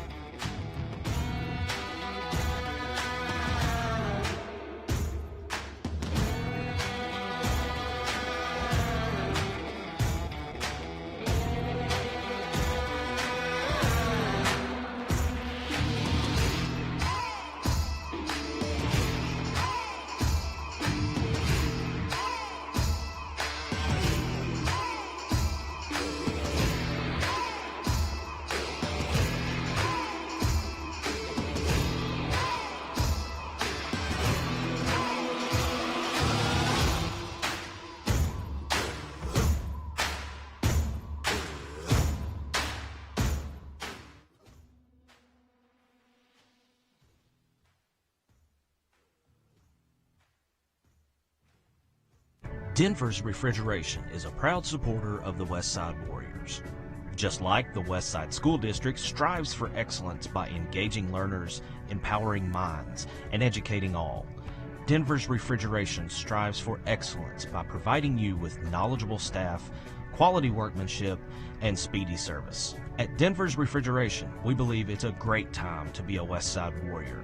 Denver's Refrigeration, 3501 East Parker Road in Jonesboro. Getting hungry yet? Fox's Pizza in Bono can fill you up. Try one of the 10 featured gourmet pizzas, like the Steak Rancher or the Taco Pizza. Fox's offers more than just pizza. Try the delicious stromboli, salads, wings, pasta, and more. Check out the daily lunch specials from 11 a.m. till 2 p.m. every day. Don't feel like getting out? Place your order online and let Fox's deliver to you. Fox's Pizza in Bono. We live in unprecedented times. Long hours, health checks to start the day. But First National Bank has been around since 1889, and we've seen unprecedented before. Even though our smiles may be masked, our dedication to service will be what's unprecedented. We'll be right here, where we've always been, doing what we do best, putting you first, always. If you're looking for an honest, dependable, and trustworthy auto repair facility, consider Max Garage for your vehicles. Locally owned with over 20 years of experience, at Max Garage, we pride ourselves on being professional, reliable, and affordable. From routine maintenance to complex mechanical issues, Max Garage can do it all. Max Garage is a proud supporter of the Westside Warriors. Call Max Garage for your next auto repair. My name is Raynessa Chandler. I am currently the manager of technical support for Ritter Communications. Ritter is like family in more ways than one. My aunt retired after 33 and a half years here, and currently I have 2 cousins that work at Ritter. We have a variety of talented individuals. They motivate us and encourage us to do the right thing. We're grateful for the opportunity to work at a place such as Ritter and to be able to help others, because that's what it's all about, serving others. This is where it all began. The careers of governors and mayors, business leaders and thinkers, doctors and researchers, artists and teachers, champions and victors. This is who shaped their futures, no matter where they were. This is where it started. This is where success ignited. This is where they were A-State made. At Ritter Communications, we're dedicated to being a caring community partner. We invest in the communities we serve by supporting local nonprofits, academic programs, local athletics, and events that bring us together. We create the connections that strengthen our communities. Ritter Communications, right by you.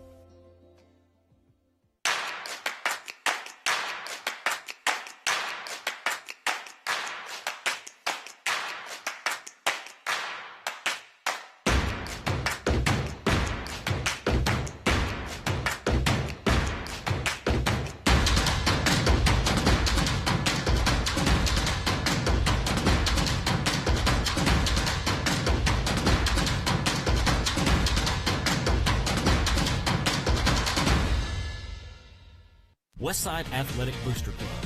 We're the team behind the team. Becoming a member of the Westside Athletic Booster Club is a rewarding and valuable contribution to the Warrior Nation, our school, and most importantly, our student athletes. The purpose of the club is to promote athletics at Westside High School in an atmosphere that is consistent with the educational philosophy of the school community.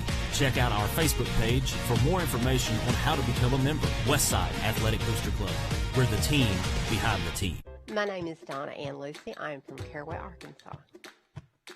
I had been having trouble with my internet. You got a lot of important things that you do from the internet, and you don't want to miss anything. I usually use it to book rooms to watch my granddaughter play basketball. They had someone out that day, and it was back up within 20 minutes. And it makes me feel so good to go there and take care of it, you know, and see the smile on her face, man. That makes my day right there. Denver's Refrigeration is a proud supporter of the Westside Warriors. Just like the Westside School District strives for excellence by engaging learners, empowering minds, and educating all, Denver's Refrigeration strives for excellence by providing you with knowledgeable staff, quality workmanship, and speedy service. At Denver's Refrigeration, we believe it's a great time to be a Westside Warrior. Denver's Refrigeration, 3501 East Parker Road in Jonesboro.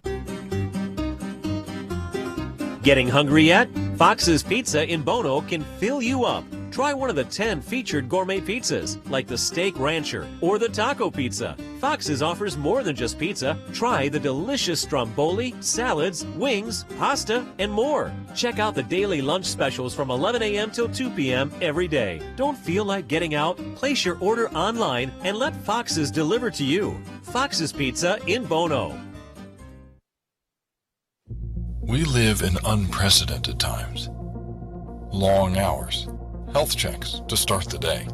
But First National Bank has been around since 1889, and we've seen unprecedented before. Even though our smiles may be masked, our dedication to service will be what's unprecedented. We'll be right here, where we've always been, doing what we do best, putting you first, always. If you're looking for an honest, dependable, and trustworthy auto repair facility, consider Max Garage for your vehicles. Locally owned with over 20 years of experience, at Max Garage, we pride ourselves on being professional, reliable, and affordable. From routine maintenance to complex mechanical issues, Max Garage can do it all. Max Garage is a proud supporter of the Westside Warriors. Call Max Garage for your next auto repair. And welcome back to Westside Warriors football on Tubetown, presented by Denver's Refrigeration. Well, we got a beautiful night for football. Not exactly football weather, but we got a good little sunset out here to the west on the hills of Bono. It's gorgeous out here.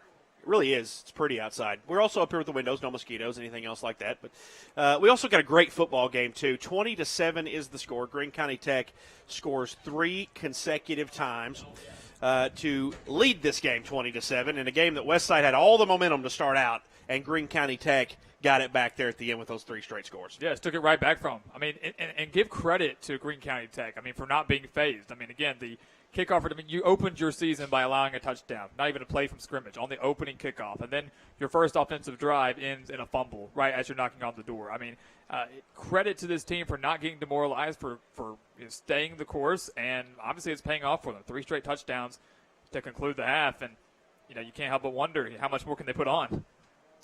So at this point, if you're Westside, all you can do is just try to play your game and move the football. Still plenty of football left, but you'd love to, coming out of this, you're going to have to receive, or you're going to have to play defense first. Mm-hmm. That's key number 1, is to get a stop. Absolutely. But you still got to play your game because there's a lot of football left. You can't get out of your element. No, absolutely not. I mean, don't change anything too drastically yet. But this first series for Greene County Tech, and for Westside even, is going to be telling.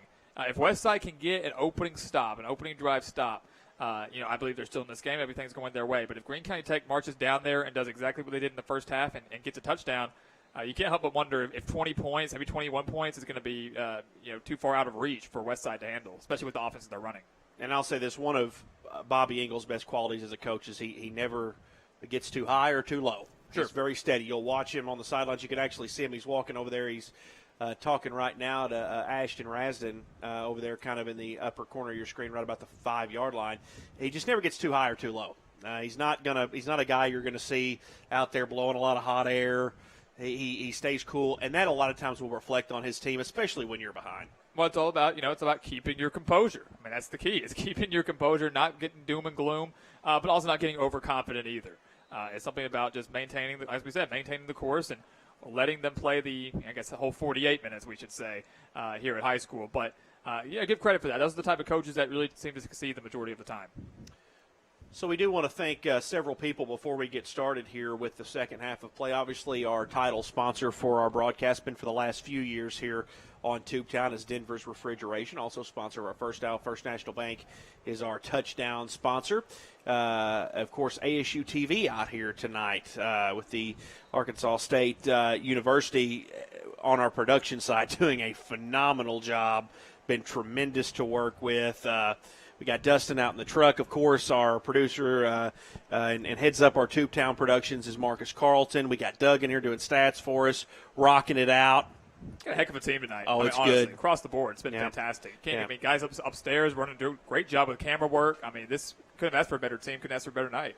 We're here, and speaking of good teams, there's Westside. getting ready to start this second half of play. So to kind of recap for you, how did Greene County Tech get this 20-7 lead? First of all, the game started with about an 85-yard kickoff return by Cameron Hedger. From there, it was a little bit downhill from Westside. Greene County Tech did fumble them the football. They picked it up on their own one, but then Westside gave it right back with a fumble. After that, Greene County Tech went on to score 3 straight times. About a 27-yard connection between Christian Barber and Devin Hensley. Westside would punt on the ensuing drive, and then Barber and Hensley connected again from about 24 yards out, and that was made it 14-7. Westside punted a second consecutive time, and Greene County Tech was able to punch it in on a Michael Trawick touchdown from 11 yards out to make it to our current score of 20-7. Greene County Tech will have the football to start the second half, and what cannot happen if you're the Warriors is a score by Greene County Tech, particularly in the form of a touchdown. Well, exactly. I mean, that's you kick a field goal, you're still in this game. It's be a 16-point game. It's 2 touchdowns, 2 2-point conversions. So obviously that's the ultimate goal, is 0 to 3 points on this opening drive here. But again, this is going to be very telling. This will set the course for the remainder of the game. How Westside handles this first defensive possession, how they handle this first drive out for Greene County Tech. Are any adjustments made? Are they going to be able to get a stop? And if so, can they get back to their offensive system? Again, if they get a stop and a quick touchdown, make this game 20-14, 20-13, brand new ball game early in the third quarter. Absolutely. When we started this game, we kind of gave you our keys to the game. Of course, a couple of players we mentioned. Gus Yerta taking over at quarterback. Not a poor game for him. He's run the offense well. There was the one turnover, but that was by one of the backs. We did talk about Cameron Hedger, Connor Crane, and Darvin Fowler in that running game. They have had some gains. Hedger's been heavily relied upon, but ultimately not a huge number of offensive yards, under 100. Greene County Tech held that rushing game in the first half. And it's really surprised me, too, if I'm being quite honest. I mean, we knew we weren't going to see much from Gus Yerta in terms of passing, but I expected a lot more from this rushing attack. And I think that's really just give more credit to Greene County Tech defensive front. They're stacking the box because they know they're not going to be they're not going to get thrown on. They're putting about 8-9 guys in the box trying to stop the run, and they're doing a great job of that. Even when they've tried to bounce it outside, it's been very rare, but when they have, they've been able to collapse very quickly. And we saw that early on with the bootleg by Yerta, and those defensive ends collapsed on that very, very quickly. So from start to finish, they are dominating the battle in the trenches. They're dominating the battle at the line of scrimmage, and again, we're going to need to see more pressure and more push from this Westside offensive line if they want to get anything going offensively. And a key to the game that we mentioned as well was that Greene County Tech defense, and we've seen that. We have seen that defense on display. Now, they shut out Westside in the previous meeting last season, the opening game last season, but that was broken. But at this point, the one score, Westside scored on the first play of the game. Right. They've not scored since. That's a good defensive first half. Well, let's keep in mind, we take away that opening kickoff, it's 20-0, and that was the final score of last year's game. So, credit, yes, it's not going to end in a complete shutout, but it's going to be very interesting to see how this pans out. We are getting set for the opening kickoff of the second half as Westside will look for a stop, down 20-7 here. Back to receive for the Golden Eagles is Dallas Grimes as well as Matt Akins. Onside kick and short kind of kicks for Westside have been the pattern early on. We'll see how aggressive they want to be on this. Little pooch kick over to the right-hand side. Oh, and we've got a helmet removed. We're going to have a targeting call. Wow. And we got oh, my goodness. Oh, man. Yep. Oh, my God. Guys, let's take a quick break, shall we? You're watching Westside Warriors football on Tubetown, presented by Denver's Refrigeration.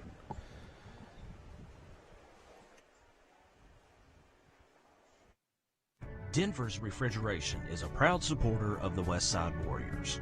Just like the Westside School District strives for excellence by engaging learners, empowering minds, and educating all, Denver's Refrigeration strives for excellence by providing you with knowledgeable staff, quality workmanship, and speedy service. At Denver's Refrigeration, we believe it's a great time to be a Westside Warrior. Denver's Refrigeration, 3501 East Parker Road in Jonesboro. Getting hungry yet? Fox's Pizza in Bono can fill you up. Try one of the 10 featured gourmet pizzas, like the Steak Rancher or the Taco Pizza. Fox's offers more than just pizza. Try the delicious stromboli, salads, wings, pasta, and more. Check out the daily lunch specials from 11 a.m. till 2 p.m. every day. Don't feel like getting out? Place your order online and let Fox's deliver to you. Fox's Pizza in Bono. We live in unprecedented times. Long hours, health checks to start the day. But First National Bank has been around since 1889, and we've seen unprecedented before. Even though our smiles may be masked, our dedication to service will be what's unprecedented. We'll be right here, where we've always been, doing what we do best, putting you first, always. If you're looking for an honest, dependable, and trustworthy auto repair facility, consider Max Garage for your vehicles. Locally owned with over 20 years of experience, at Max Garage, we pride ourselves on being professional, reliable, and affordable. From routine maintenance to complex mechanical issues, Max Garage can do it all. Max Garage is a proud supporter of the Westside Warriors. Call Max Garage for your next auto repair. My name is Raynessa Chandler. I am currently the manager of technical support for Ritter Communications. Ritter is like family in more ways than one. My aunt retired after 33 and a half years here, and currently I have 2 cousins that work at Ritter. We have a variety of talented individuals. They motivate us and encourage us to do the right thing. We're grateful for the opportunity to work at a place such as Ritter and to be able to help others, because that's what it's all about, serving others. This is where it all began. The careers of governors and mayors, business leaders and thinkers, doctors and researchers, artists and teachers, champions and victors. This is who shaped their futures, no matter where they were. This is where it started. This is where success ignited. This is where they were A-State made. At Ritter Communications, we're dedicated to being a caring community partner. We invest in the communities we serve by supporting local nonprofits, academic programs, local athletics, and events that bring us together. We create the connections that strengthen our communities. Ritter Communications, right by you.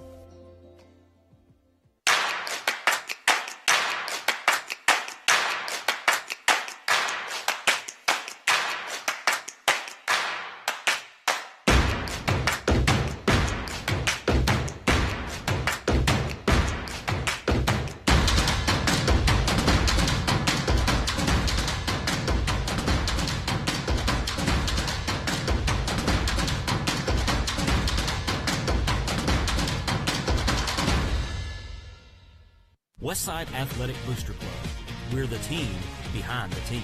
Becoming a member of the Westside Athletic Booster Club is a rewarding and valuable contribution to the Warrior Nation, our school, and most importantly, our student athletes. The purpose of the club is to promote athletics at Westside High School in an atmosphere that is consistent with the educational philosophy of the school community. Check out our Facebook page for more information on how to become a member. Westside Athletic Booster Club. We're the team behind the team. And welcome back to Westside High School here on Tubetown, presented by Denver's Refrigeration. Blake Gwynn, Alex Galbraith here with you calling this game. Right before break, I apologize for getting you out of there a little quickly, but out of respect for our young man that was injured out on the field. Just didn't want, you don't ever know who's watching, maybe some family or something. Don't ever want that to invade that privacy. So that's why I got us out of there kind of quick. But to update you on what is going on right now, we do have a player down on the field. It is a Greene County Tech player. We do believe, we do not know who. They are loading that player up on a stretcher right now. It was a onside kick where 2 players converged at the same time. The helmet did come off, and players from Greene County Tech immediately signaling for the trainers and the medical staff there. So the player is being attended to. At this point in time, Greene County Tech does hold a 20-7 lead. over the Westside Warriors. Westside was receiving, or Greene County Tech was receiving the football on an onside kick. So they, at this point, I'm not even sure who recovered that at this point. I don't think that even matters at this point. I don't even really remember what happened. But what I will say, we're not going to speculate on what's happening. We just hope that this young man is okay. And he is getting the medical attention that he needs by the good staff down there on the field. So just wanted to update you on what was going on here at Westside. We're probably going to be in a delay for just a few more minutes. And again, we're really not going to speculate at this point, but if we can get any information on this broadcast, we will give you that update as, again, we're going to head to break here. You're watching Westside Warriors football on Tubetown, presented by Denver's Refrigeration. Denver's Refrigeration is a proud supporter of the Westside Warriors. Just like the Westside School District strives for excellence by engaging learners, empowering minds, and educating all, Denver's Refrigeration strives for excellence by providing you with knowledgeable staff, quality workmanship, and speedy service. At Denver's Refrigeration, we believe it's a great time to be a Westside Warrior. Denver's Refrigeration, 3501 East Parker Road in Jonesboro. Getting hungry yet? Fox's Pizza in Bono can fill you up. Try one of the 10 featured gourmet pizzas, like the Steak Rancher or the Taco Pizza. Fox's offers more than just pizza. Try the delicious stromboli, salads, wings, pasta, and more. Check out the daily lunch specials from 11 a.m. till 2 p.m. every day. Don't feel like getting out? Place your order online and let Fox's deliver to you. Fox's Pizza in Bono. We live in unprecedented times. Long hours, health checks to start the day. But First National Bank has been around since 1889, and we've seen unprecedented before. Even though our smiles may be masked, our dedication to service will be what's unprecedented. We'll be right here, where we've always been, doing what we do best, putting you first, always.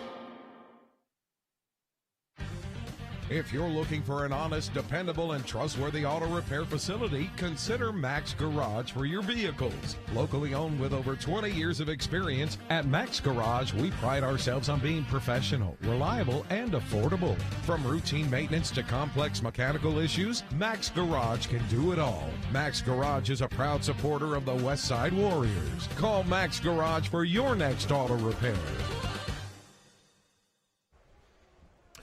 And you are taking a look here at Westside High School at the Greene County Tech injured player who, again, we still do not know who that is, but he is being loaded up into the ambulance at this point in time. We do not have a lot of information, but he's going to get a great ovation there as he took a nasty hit.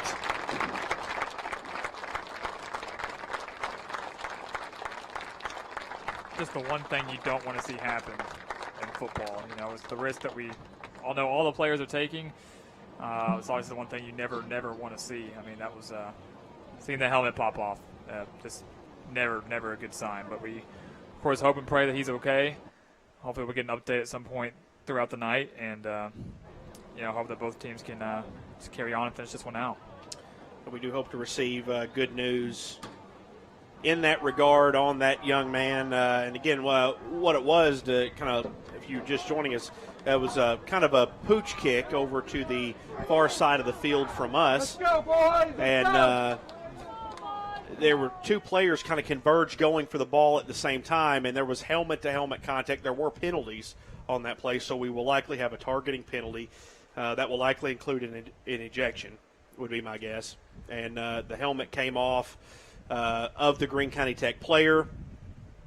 Players from Greene County Tech immediately motioned for medical assistance. The team from Medic 1, the trainers from both sides, the coaching staff were on it immediately, attended to this young man. He is now headed to seek medical treatment. And again, if we get any word, I'm not keeping information from you. We do not know who that was that was loaded up. That's probably for the best. We don't want to inform anybody of anything on live television. But we are going to have football resuming here. We're going to turn the page and move on. It did completely take the air out of this place, and rightfully so. Yeah, again, it's just one of those things where, hits like that, most of the time, aren't intentional. Obviously never never want to see something like that happen, never want to do something like that. But it is the game that we play. It's a very dangerous game at that. But like we said, we're going to get back to the action now, and again, hope and pray that young man's going to be okay, and hopefully stay updated as much as we can throughout the rest of the night. So Greene County Tech does get the ball with solid field position. Barber's got 2 in the backfield. Little confusion in the backfield there, and they run into each other, but this play is still going for positive yardage. And it is a positive gain for Greene County Tech. On the carry that time was Caleb Garish. That was a hard run, too. I mean, first you don't succeed, try again. Goes up there up the middle, kind of hits a wall, bounces back outside. That was a tough 4 or 5 yards on that one play by Garish. Yeah, it was a little bit of a busted play. Yeah. And still made it happen. Of course, you come out of that, you've just seen one of your teammates go down. I mean, it's hard to get that going back in the right direction and get your head back focused. But Greene County Tech does get positive yardage there, 2nd and 6. Goes to Garish again, left-hand side, and he picks up the first down. So they go back-to-back on Garish. First time we've seen him tonight, and he gets back-to-back carries. That was a hard run, too. I mean, we saw the first one was a hard-fought run. That one had holes a little bit bigger there, and he took advantage of it. Again, picks up that first down, and just like that, the Eagles already starting to drive, and we've got another injured player on the field. That one down on the field that time is Dallas Grimes.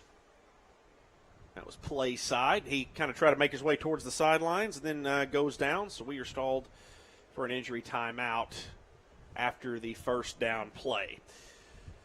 So to recap this game for you, so far we've had 3 consecutive scores by Greene County Tech, 2 of those passing touchdowns, and then the 1 rushing touchdown by Michael Trawick.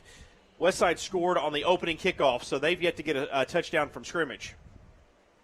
We're going to go to a quick break while we've got this injured player on the field. You're watching Westside Warriors football on Tubetown, presented by Denver's Refrigeration. My name is Raynessa Chandler. I am currently the manager of technical support for Ritter Communications. Ritter is like family in more ways than one.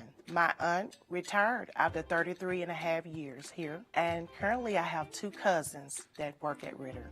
We have a variety of talented individuals. They motivate us and encourage us to do the right thing. We're grateful for the opportunity to work at a place such as Ritter and to be able to help others, because that's what it's all about, serving others.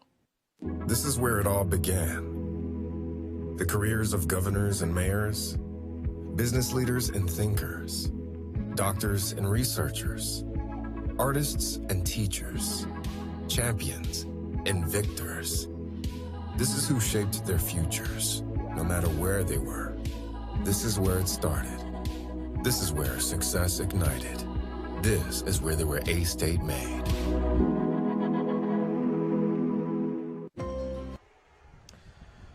Well, this has been a tough few minutes for Greene County Tech. Another player lost to injury as Dallas Grimes. Dallas Grimes was carried off the field by the training staff there. Greene County Tech going back from the line of scrimmage now, trying to move forward.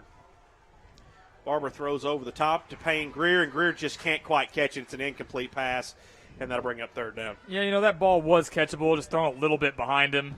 Definitely should have been caught, but I definitely feel like that could have been delivered a little bit better by Barber there.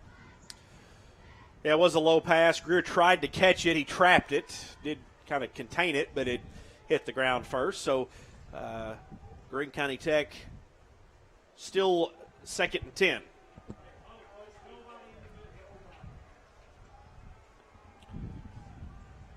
Barber getting the defense set. We had a little adjustment there from they audibled there. They did a great job reading it, too, because once again, looking like Westside's going to bring a little bit of pressure. And they do. They're bringing that extra man. Barber rolls out left side. Decides to keep it. Westside defense swarms. They're all over him. Good coverage on the defensive side for Westside. Excellent job by the Warriors there. And that's going to bring up 3rd and long. We've seen Greene County Tech pick up a couple of these long conversions tonight.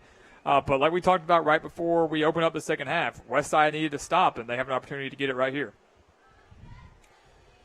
3rd down and 9 coming your way from the Westside 40. Just over 10 minutes left here in this 3rd quarter. Trips out to the right-hand side, so this should be interesting. Barber to pass, rolls out right. Has some time, has an open man, and he does find him.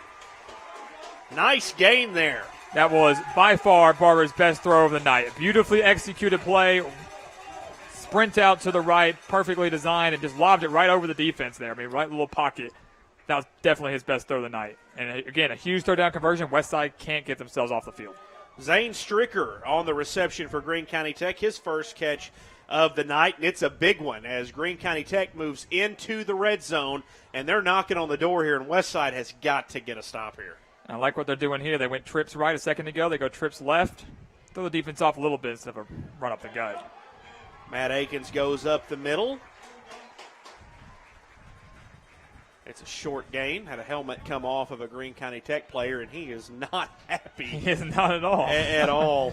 J.B. Hoyer's helmet came off on the play, and he is not the slightest bit happy. And I will give a lot of credit to Payne Greer there. When his helmet came off, he knew that J.B. was not going to be happy, and he just pinned him down to the ground. Unfortunately, Hoyer was bigger than Payne Greer, but let's watch this. I don't know if you can see this extracurricular. Yeah, see, we've got a little extracurricular yeah, a little there. Extra fight there, but great push, great little surge, keeping those legs turning, great push by the offensive line, and yeah, right there.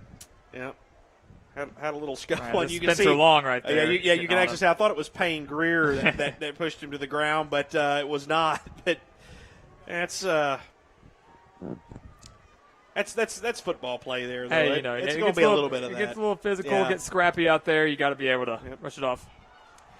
And the snap is fumbled. Barber does fall on it. That was almost bad. And some more extracurricular down there on the field. We're about to the officials are going to have to get this under control here. Greene County Tech is obviously upset. They've lost a player to a pretty significant injury on a pretty rough hit. There's been a lot of we were just talking about that. Again, it is fun. It is a football thing. But when it gets to that point, as we saw kind of this after the play when the player's down, we can't have that. Exactly. There's just no room for that. Yeah. Again, like we're talking about coaches too, players, you've got to keep your composure out there. Don't put your team and don't put your teammates in a position where you're going to get a penalty or in a rough spot than you already are. Yeah, that's something that's going to have to be addressed, and hopefully we don't see any more of that for the rest of the game. We've had enough happen here. So Christian Barber's back in the gun once again. We got a couple of receivers out left, one out to the right. Barber's looking to pass again, stays in the pocket, passes tipped, and almost intercepted. Another extracurricular activity there. Referee having to get in the middle of them.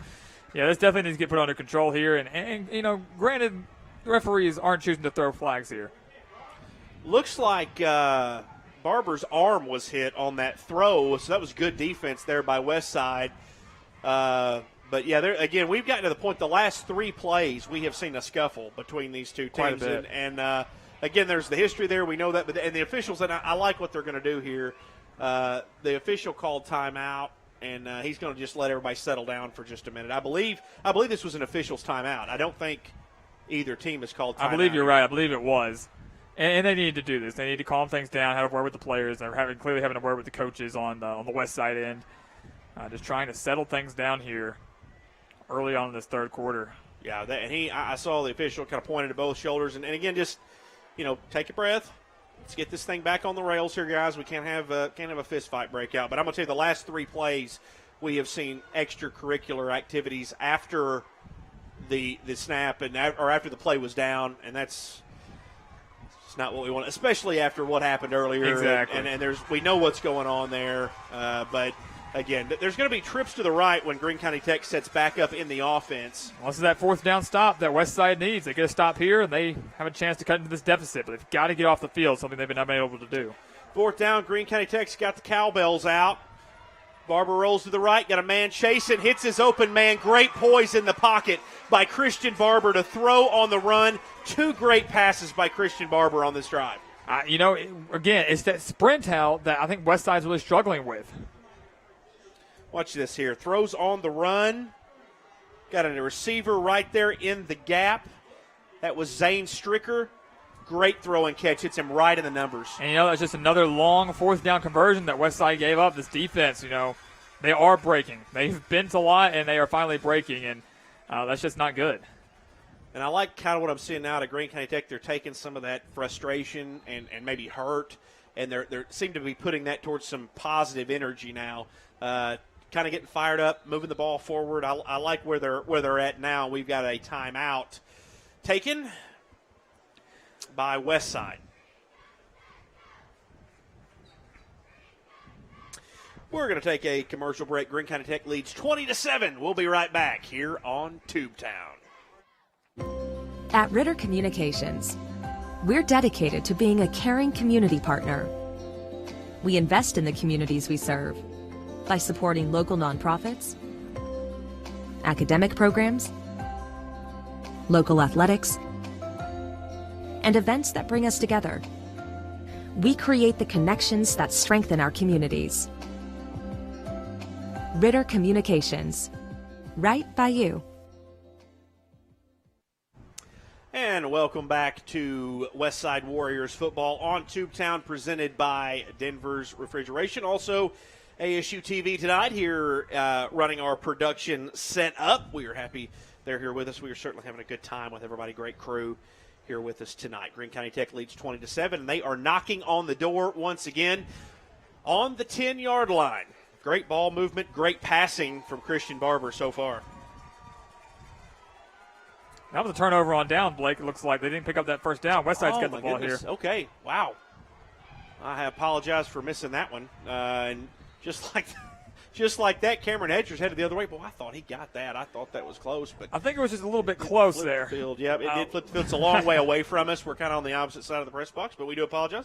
Westside does have the football now with 7 minutes left to play in the third quarter, so my apologies on that one. But good run by Cameron Hedger to start off that drive by Westside.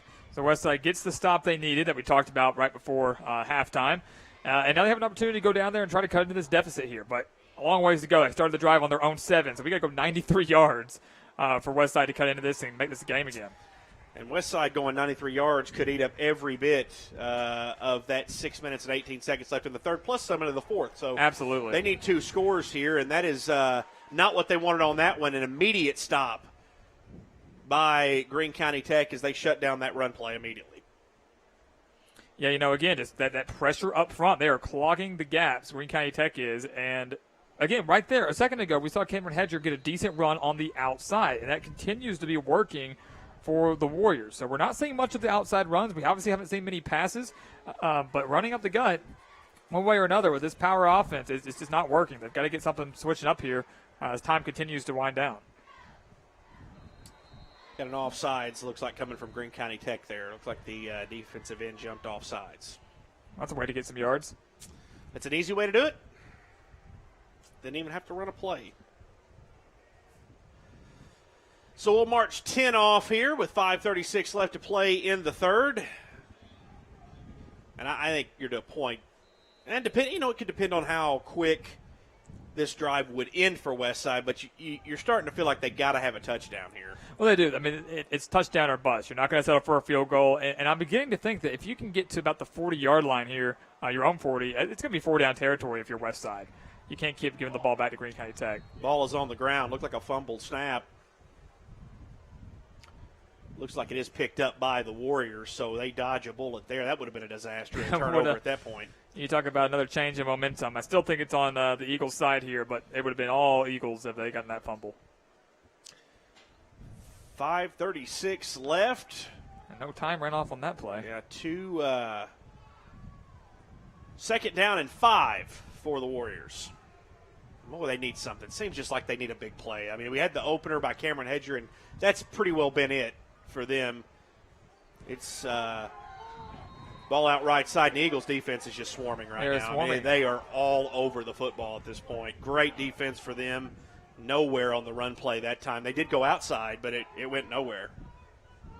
And we got some clock issues. You can hear the fans out there shouting, "Start the clock." It hasn't run the last 2 plays. We should be well under 5 minutes right now. They've not started it. Still at 5:36, and we know those plays were not zero time. Exactly. There was not an untimed down there either time. So the official's not checking anything on this. There we go. Now we're starting it. Yeah, there we go. That's running. Yeah, the crowd's pretty happy about that. Yeah. Greene County Tech fans are liking the clock running at this point. So Pitch out right side. That's Hedger. Hedger's got a little room to run, but Akins puts his head down, and a host of Eagles takes him down. He does pick up the first down, so Westside moves the chains. They have a little momentum going now this side, and there's that outside run you talked about. Hedger gets some room. He can make some things happen. It's the key. It's the key. Great pursuit by the Eagles. You're not going to get many big plays on the outside, but you're going to get more yards on those type of plays than you are by going up the gut. And I think that's what Westside really has to start doing for the rest of this quarter, really the rest of the game. Bouncing it outside, switching it up than what they've been doing. And, again, from here on out is 4-down territory for the rest of this drive. Yeah, I'm going to tell you that Eagles defense they look good tonight. I mean, it's unbelievable. Yerta looking to throw, pitches it out right side. Hedger drops it, and we have a flag in the backfield. Yeah, again, just another poor flick out into the slightly into the backfield there, out into the flats. And, it's just not something we want to see from Yerta. We need to see something more downfield. You're not going to get chunk yardage like that.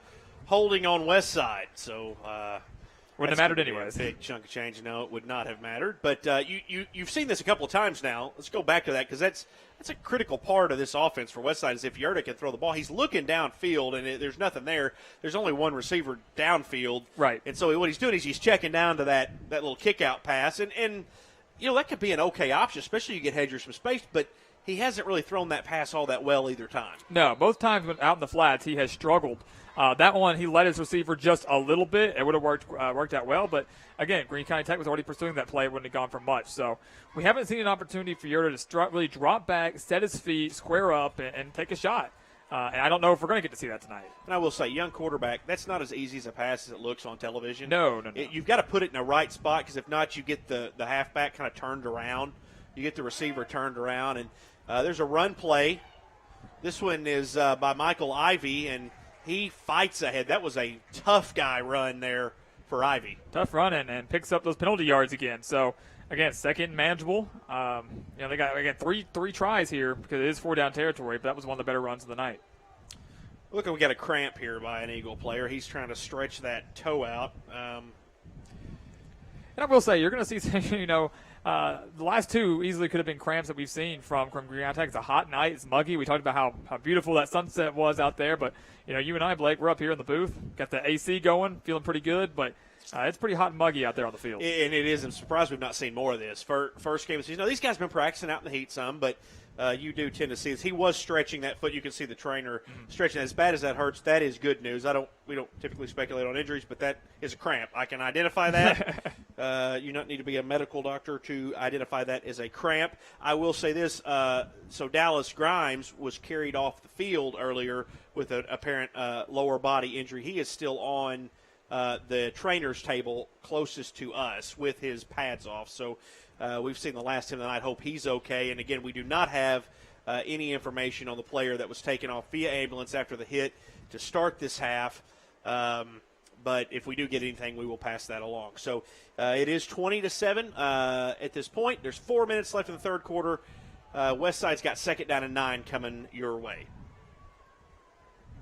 And, again, still a huge drive for Westside here. That might work out. It was close. Which one came first? Yeah, I felt like it was Greene County Tech, but there's a debate between the officials here because I did see a Westside player move. I'm not sure who went first, but this could be big here. Really, yeah. Let's take a look at it. Who is it? It's Westside. It's 100% Westside. It's definitely Westside. It's got to be Westside. First. I don't know what they're going to call here, but that was a false start on the entire offensive line. 100%, especially the running back in the backfield there. He leapt forward there. That's got to be a false. And they called it on Greene County Tech. Wow. Well, the officials don't have replay like we do. So they do not. That would not be reviewable, even in the event that they had replay. To slow a high school football game any more than we did. Yeah. So they don't have that benefit like we do. Right. So Westside gets one there. Westside get the big one. They get a gift. You got to make the most out of those when they're given to you. All right. So 2nd and 15. You're facing 2nd and 5, and that's nice. That's a pretty big difference there. Good swing. So Westside gets a little bit of a gift there. And again, I will say this. Thank you so much to our high school officials. I do not want to run those guys through the mud. They don't get paid enough. What a hit in the backfield. Is that Jadavian by Clowney? Greene County Tech. That's what it looked like. That's number 7, Michael Trawick, who, by the way, we saw have a touchdown earlier, and he absolutely gets into the backfield with a huge hit. I'm not even going to say anything during this, I don't think. I just want you to watch it. That's beautiful. It's right off the edge. Clean hit. Untouched. Yeah, that's a good defensive play. That's a beautiful defensive good play. Defensive formation, good setup. That was well drawn up.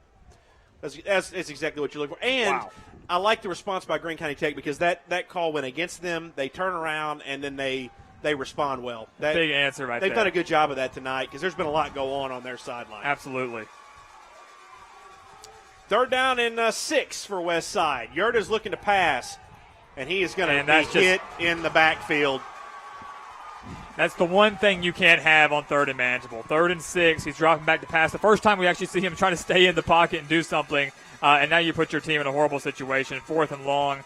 You know, Blake, I said it was 4 down territory here, but on 4th and long like that, I don't know if they're going to be able to get anything on it. So Zion Brown comes in and gets the sack. It is 4th and long. We are still in the 3rd quarter. With just a 2-score game. So, yeah, you got to think they got a punt here, you would think. Yurda is the punter for Westside, and he is back deep. We got 2:03 left here in this 3rd quarter. How about that Greene County Tech defense? I mean, that was truly unbelievable. The last 2 plays, once again, show how well they've dominated the line of scrimmage. The first one, he was untouched, but still broke through, made a great tackle, and then that one just Westside offensive line is not holding up very well tonight. And I feel bad for Yurda, honestly. Yeah, there's not much he can do there. No, you can't really blame the quarterback here. And first game as the true starter for Westside, and he's running into a little bit of a buzzsaw up front for this Greene County Tech defense because they're just having a great night. Well, give the Eagles defense some credit too for not being fooled by the pass. It's a good punt from Yurda. Gets it to the 31. Flips the field there, so. Good punt from Yurda, which is what you needed. It's what you wanted. That punt was critical. But can Westside stop the Eagles' offense here? They did last time. Barely. 4th down stop, barely. I actually thought he got it. It was a 4th down stop in the red zone that probably saved their chances in this game, but they got to have another one here. And Blake, I'm looking at this. Greene County Tech has done such a great job moving the football. Right now, with the way they are playing offense, if I am the Eagles, I'm going to continue to pound the rock. Why risk throwing in the air? Don't stop the clock with an incompletion. Don't risk an interception. Just continue to pound the rock here. And if I'm Westside, I'm going to need a quick 3-and-out or a turnover with some favorable field position. I've been impressed with Nathan Morgan and his staff tonight, the game that they've called, both offensive and defensive. There's a good connection there. Pass finds Wes Jernigan, and it's 2nd down and 4. So that's a great first down play for the Eagles. Absolutely. That's a huge positive play. And, Greene County Tech keeping their foot on the gas here, not playing conservative, still airing it out just a little bit. Nothing too crazy, but, they're going for blood. They're going for the dagger right here. And a touchdown here would definitely do that. There's 1 minute and 1 second left here in the 3rd quarter. Feels like an eternity since we kicked this one off and everything that's happened. Barber scrambles out to the right side. He picks up the first down and gets out of bounds, and that's a good carry and a good call there by Christian Barber to keep that one himself. Great call. I think it's the first time we've actually seen Barber run the ball tonight. I believe you're right. And the Zion quarterback run just to pick up the first down, and that's all you got to keep doing here. Just keep moving the chains, keep picking up those first downs, and keep that Westside offense off the field. 50 seconds and counting left here in the 3rd.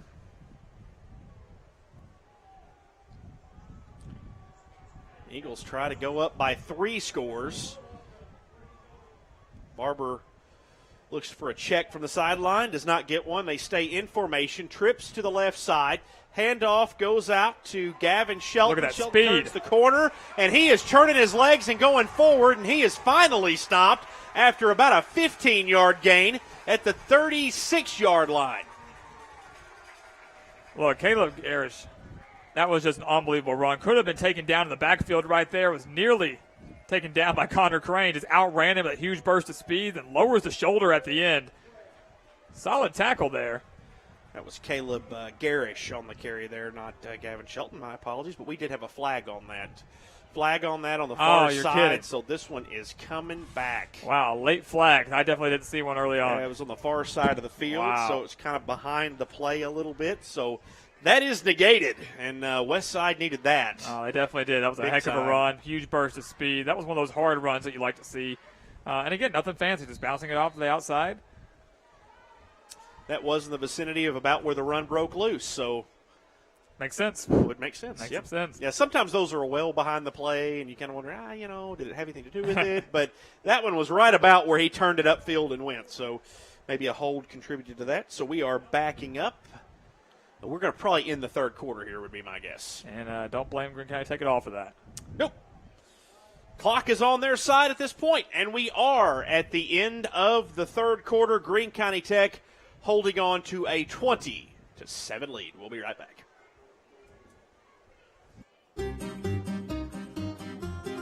Getting hungry yet? Fox's Pizza in Bono can fill you up. Try one of the 10 featured gourmet pizzas, like the Steak Rancher or the Taco Pizza. Fox's offers more than just pizza. Try the delicious stromboli, salads, wings, pasta, and more. Check out the daily lunch specials from 11 a.m. till 2 p.m. every day. Don't feel like getting out? Place your order online and let Fox's deliver to you. Fox's Pizza in Bono. We live in unprecedented times. Long hours, health checks to start the day. But First National Bank has been around since 1889, and we've seen unprecedented before. Even though our smiles may be masked, our dedication to service will be what's unprecedented. We'll be right here, where we've always been, doing what we do best, putting you first, always. A terrific run by Caleb Garish is called back on the holding penalty, so now Greene County Tech has a 1st and 10 situation as we start the fourth quarter. They do have a 2-score lead. Handoff goes to Garish again. Maybe he can do it. A little repeat performance. He is tripped up, but he does fall quite a bit forward and should pick up the first down. So picks up those penalty yards at least. Picks that back up. Yeah, he does pick that back up. No, it's he's well short of that marker. It was 2nd long, my bad. So 2nd and 9 coming your way for the Golden Eagles. So, yep, he does get the penalty yards back, as you said, Alex. So, like Garish coming in here and running the ball well, getting his legs churning. Yeah, it's a great run. He got a huge burst of speed. You want to talk about speedster, it's definitely Garish. Eagles have used several different people in the backfield tonight. Garish gets it again. Doing it again. Picks up about half of what he needed. It's 3rd down and 5, but the Eagles have made this interesting at least after the penalty. Yeah, I've really been amazed with Greene County Tech's balance tonight. We have seen just a very great balance from the passing attack and from the rushing attack. They've been unable to stop it. Clock continues to run, and Westside is going to have to make up a 2-score deficit at some point. So could be a big 3rd down play. You could force Greene County Tech to make a decision if you could maybe get a pretty decent stop, preferably for a loss if you're the Westside D. But definitely we'll got to need a negative play here. here About that. Yeah, that's what they're wanting. They're trying to get in the backfield here. Barber rolls out left side, looking to pass, gets something on it, got a little room. And that was just a difficult catch opportunity, not a terrible pass by Barber. It was intended for Devin Hensley. He's advocating for the pass interference call. It's 2 times we've seen them advocating for a pass interference on that side of the field on that same type of throw. But again, it's that sprint out by Barber that's working out really well. Great throw on the run, put it in a place that only his receiver could get it, just unable to corral it in. I agree, no penalty there. No, that was not a bad pass. It was put between him and the sideline, but that was just a difficult catch for Hensley. And if he'd have drawn it in, great, but it wasn't intercepted. That was the goal of that look down the field. So it is 4th down.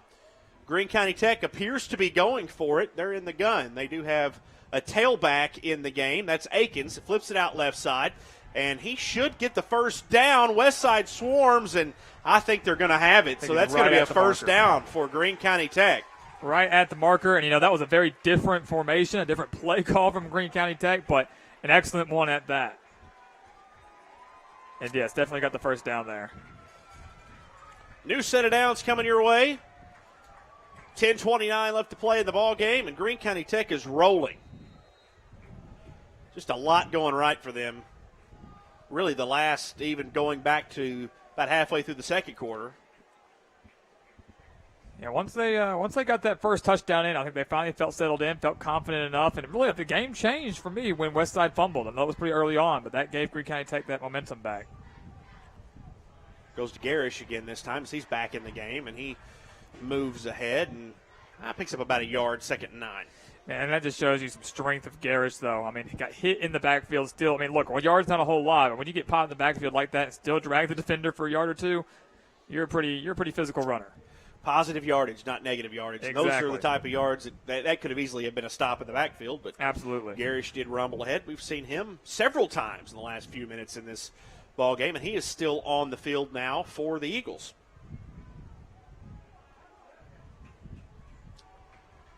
Got 2 receivers right. You do have Camden Farmer in the slot on the left.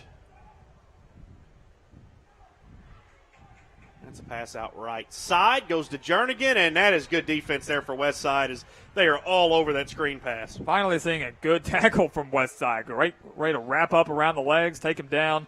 Again, interesting play call from the Eagles there. Not necessary to throw the ball that far out right. Right now, honestly, I almost feel like they are just kind of playing around with Christian Barber. Running their offense a little bit. Yeah, just kind of seeing, testing them, to put them in some different situations, making some different throws. They're playing with house money right now, and while that wasn't a negative play, one that might be beneficial down the road. But great tackle. Pretty high percentage looks there for those guys. But like you said, new set of receivers, maybe just getting these guys some experience.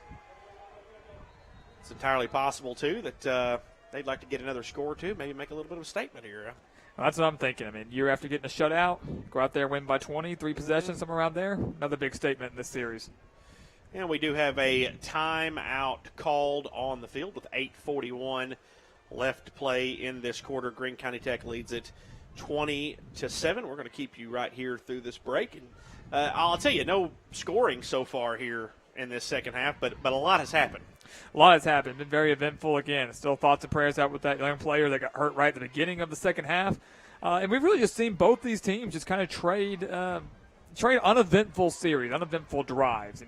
Westside are coming up with a clutch stop deep in their own territory, but unable to make anything out of it. And the Greene County Tech defense, I think, has to be the storyline of this game. How well they've played, how much they've flexed their muscles. And again, you take away, you look at the score, you're going to say, oh, they scored a touchdown. It came on a kickoff return.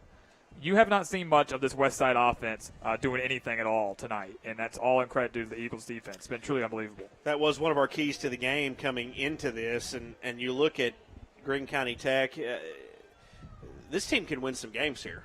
I mean, this team looks scary good. Very dangerous. This is a playoff team coming into this. They did lose some talent, but they do have their Christian Barber quarterback. They did return a lot on defense, and they look like it here tonight. They do. They look like a legitimate threat in their conference, and this looks like a team that can contend for a title this year.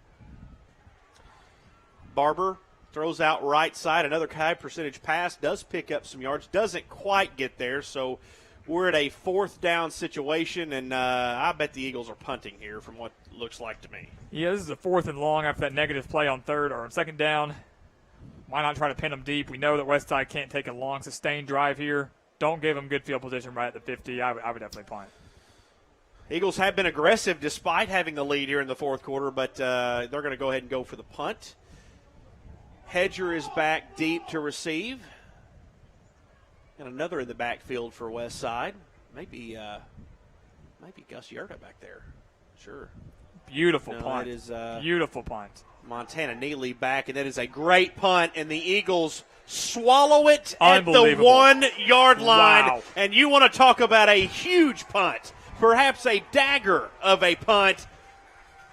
Greene County Tech pins Westside down on their own 1. Blake, Greene County Tech's winning this thing by 13 points, but you can make a case for that being the play of the game right there. Absolutely. I mean, that was an unbelievable tight spiral through the air, perfectly down on the 1-yard line. I mean, you couldn't have had a better punt at this moment in the game. That was unbelievable. Great special teams from Greene County Tech. And again, you talk about Westside's methodical offense, 7 minutes, 53 seconds. I have absolutely seen Westside drives that take longer than that. Absolutely. They're going to go 99 yards. Scores. Yeah, you got to go 99 yards with a majority run offense. So they're going to have to get a move on here. Hedger gets it left side, and he's met immediately by the Eagles, and that's just not happening tonight. It's just not. Against this Eagles line. And, you know, when you run an offense like this, it's really hard to try to change it up so quickly, especially with a new quarterback at that. You know, you're not going to go from run heavy and then the second half all of a sudden switch to an air raid, switch to passing. But, you know, you have a quarterback for a reason. You have wide receivers for a reason. You've got to be able to use them in times like this. Where's your 2-minute drill? Where's your 2-minute offense? Because you're going to need about 2 of those right now if you want to have a chance to come back in this game. So that run picks up 2 yards, so it's 2nd down and 8 from the 3. Westside in their own shadow. Greene County Tech defense playing inspired football tonight.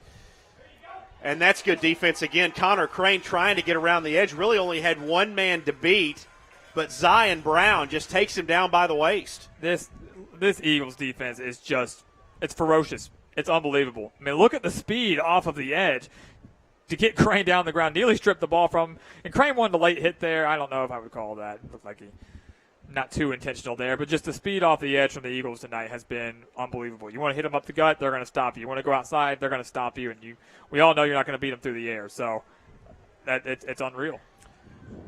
3rd down from the 3, 8 yards needed for the first down. Yurda with the quick pass over the top. It's a little low, and that brings up 4th down and 8 from the 3 for the Warriors. Good coverage on that. Good quick pass play there from Westside, but nothing doing. No, and that was just a bad pass all the way around. It's hard to throw in the shadow of your own end zone. You're risking a safety. Obviously, don't want to risk the turnover, so you're never going to do anything too crazy. But that pass was low, very shallow, didn't have a lot of speed on it. That just didn't seem like it was a pan out. And he was going to be well short of that first down marker had it been caught anyway. So it's looking like could be Warriors, a final chance here for the Warriors. Well, it's looking like they're going to have to punt the ball away and hopefully get a quick stop. I mean, a lot of things are going to have to go wrong for Greene County Tech if they won't have any chance. Yeah, you're in desperation mode here. Punt is away. Good job to just simply get it away by Yurda. Ball is picked up by Akins. He's got some room to run. Goes up sideline, tries to cut back. Do have a flag on the play. We'll see what that is. But, yeah, like you said, you really couldn't, if you were the Warriors, really go for that there. But you do give the ball back to Greene County Tech with good field position.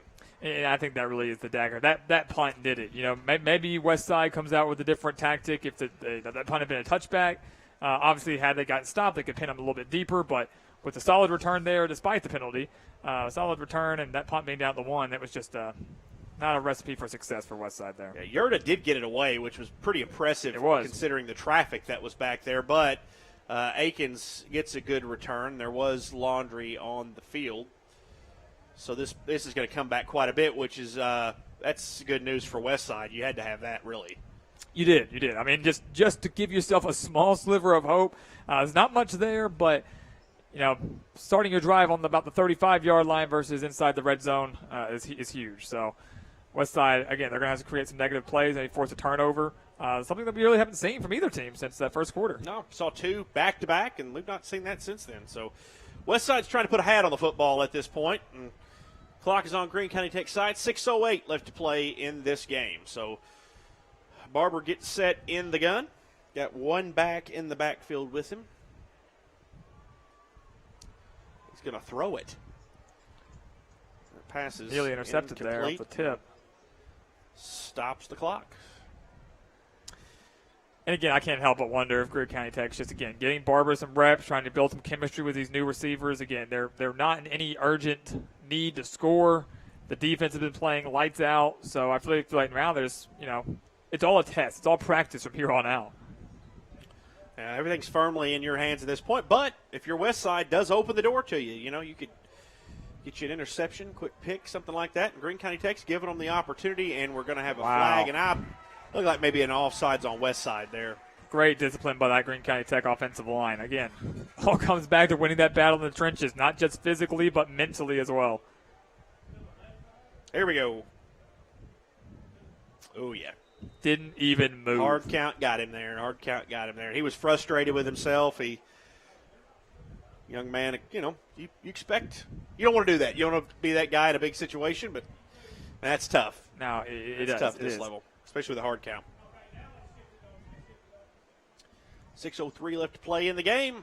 Tech's with a 2-point lead, and they're going to go on the ground this time, and we have a flag on the play. Maybe a hold there on the Tech offensive line would be my guess. Looked like right there at the play there was a hold. Kind of had him pinned to the ground. That flag came out pretty quick there. Yep. You know, Westside getting a couple benefits from these penalties. Yeah, they're getting some solid field position and getting a couple. They called that on Westside. So did they? Yeah, with a block in the back maybe.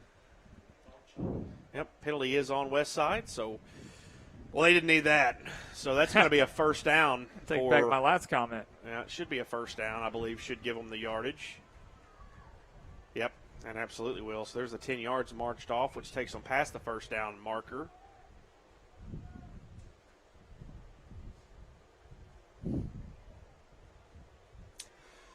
Yeah, the suggestion comes from the truck that maybe we should mic these officials up. They could give us the, and also, too, their backs turned to us from here. Yeah, it'd be nice to get a little more clarification, you know. Exactly. You notice they've started doing that in basketball some in the NBA. They've started telling you the call. And I like that. I'm a big fan of because I like to know what's going on. Maybe it's just the announcer in me there. So. Well, communication's key. So. Absolutely. Maybe a new slogan for the department there. First down play coming for the Eagles, and Garish has got some room to run. Right down to the goal line. Didn't quite make it. I was waiting on the signal, and he may be at like the half-yard line if it so existed. Feed it to him again. Oh, look at Garish. Look at the hole opened up by the offensive line. Beautiful. All the way down to the one and just doesn't quite make it. But if Greene County Tech scores, we have put this game to bed. He got him all the way down here. Garish did. Just give him the ball one more time. Let him punch it in the end zone. Oh, it's been a great drive for Garish. He's looked great. Well, he really became the workhorse in the second half. Yeah, absolutely. I'll tell you that. 5 minutes left in this game. Can Greene County Tech make this a 3-score game and score 3 unanswered? Wow. Garish is pushed back. Great work from the Westside defensive line to push him back. He got to the door, and nobody answered. Looks like we're seeing a touchdown here. Oh, wow. Boy, he did push her in. That ball Let's see here. Barely crossed the Let's plane. take a look at the replay here. Forward progress. Wow, I'm not hard to tell sure from that angle, but he's got it. That was a very, very close call there. I really looked like he got stood up at the 1 to me, but I thought he was stopped, but from the 1-yard line, they do punch him in. So 4:47 left to play, and Greene County Tech appears. Looks like ice this one away if this play stands. I think it will. Yeah, I think it's on. We're setting up for the extra point. We do not have instant replay, and Bobby Ingle's going to want an explanation on this, I do believe. That's what the holdup is here. Very fired up on the sideline there. Yep. Well, he knows that's the ball game there right. On that score. So that's 4 unanswered for Greene County Tech. I mean, like you said, it feels like an eternity since we started this game. What a long way we've come, though. I mean, looked like we were going to be in a back and forth, not to say a shootout, but just a defensive slugfest. And Greene County Tech found their footing very early. Never really looked back ever since they recovered that first Westside fumble. It is fitting that as close as that call was, Garish does get the touchdown, and what a drive. Forget whether he was in or not on that last play. That drive was a story of his success as well as that line. The extra point is up, and it is good. So Greene County Tech has scored 4 unanswered touchdowns to make it 27-7. We're now at a 3-score game. We're going to go to a break. You're watching Westside Warriors football here on Tubetown. This is where it all began. The careers of governors and mayors, business leaders and thinkers, doctors and researchers, artists and teachers, champions and victors. This is who shaped their futures, no matter where they were. This is where it started. This is where success ignited. This is where they were A-State made.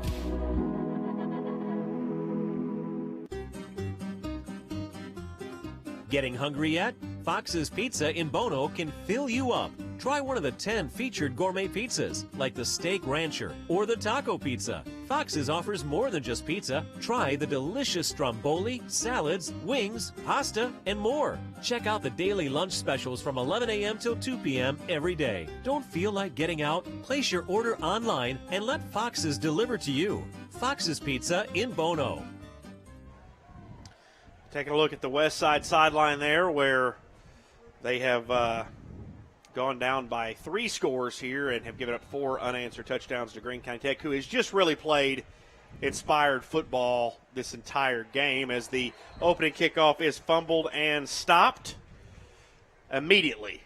That's where Westside will start their last drive with 4:45 left to play in this game. Well, like you said, possibly the last drive. I mean, this is a team that likes to milk the clock a lot. They know the game's out of reach. So, if anything now, if I'm Westside, I'm trying to give my guys some extra reps, put them in different situations, run some different plays. Very similar to what Greene County Tech's been doing. Just kind of see what we're made of here. Maybe let, Yerta throw the ball a little bit more. What do you have to lose? Absolutely. And Yerta will come out for this possession. Certainly, some time left on the clock here. We're definitely, if you're talking about the game, we've really probably passed that crescendo there. But certainly still things to work on. It's character building time for the Warriors, and Greene County Tech would like to keep this just that one score at the very beginning of the game. Right, yes. There's Hedger, and there's more of that Greene County Tech defense. Just nothing open for them tonight if you're the Warriors. It's not going to be a physical shutout, Blake. It's not going to have that big goose egg on the board, but really you could make a case that this Greene County Tech defense did pitch a shutout. For the defense being out on the field, they never let the offense score. Oh, if I'm the defense, I'm saying, hey, I don't care how many of us are on special teams. Right. That was a special teams touchdown right, that was exactly. given up there. Granted, most of those guys are the same guys, but sure, that's what I'm saying. Is we did not give up a defensive touchdown, and we're going to keep it that way. Exactly. And judging by the energy on that defensive possession, Alex, that's how they're playing right now. I agree. You have a lot to play for still. Everybody wants to pitch the hypothetical shutout here. No real offensive touchdown. I don't think they're going to get it. Run play up the middle. Hedger does find some room that time. Picks up about 7 yards there. So we'll have 3rd down and short for Westside. Maybe they can move the chains here and get something going with 3:43 left to play here in our ball game. While this wasn't the best of games for Westside, we do know what the team's capable of. Like you said, this was a playoff team last year. This is a team that can put up some points. Not every defense is going to be as physical as Greene County Tech's. So Westside, still a lot of promise for this team, still a lot of opportunities. Still very early on in the season. Still got a long ways to go.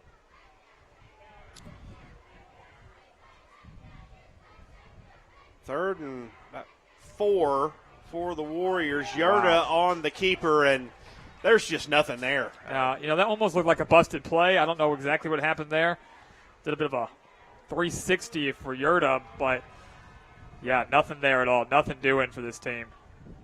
4th down now for Westside, and when you talk about offensively for Westside, there's been nothing the entire night, because the touchdown, you're seeing 7 on the board. If you've joined us in the second half, the 7 on the board was from a Cameron Hedger run back on the kickoff. Offensively, Greene County Tech defense has given no quarter. No, not one bit. And again, these type of offenses that Westside likes to run, that run heavy, power eye, wishbone, however you want to phrase it, whatever, that run-centric team, those are very tough to stop for opposing defenses. Very, very difficult to stop because you know what's usually coming at you, and you're unable to stop it. But Greene County Tech has cracked the code. They have been able to do that. And again, if I'm that defense, I'm saying, there's 7 on the board, but we pitched a shutout. We Absolutely. So it looked like a cramp for Ashton Rasden for Westside. He's walking off under his own power. I want to point this out. If there's been some chippiness between these two teams tonight, but I do want to point out I want this to be the lasting image for you. And this may or may not have been on your screen, but when Rasden went down with the cramp, Devin Hensley went over and was going to stretch Rasden's leg for him, actually there, and. The trainer came out from Westside side. I'm good. You can go back to your huddle. You're fine. But I love that. After everything's happened in this game, he's going to go over there and he's going to do that, and maybe one lasting gesture between these two teams. And there's been a lot go on tonight. Hopefully that's the lasting image we have between these two. Exactly. Let's end on a high note, right? Yeah. After everything we've seen from, especially in the second half, we'll end on a high. Yep. Good gesture of sportsmanship there.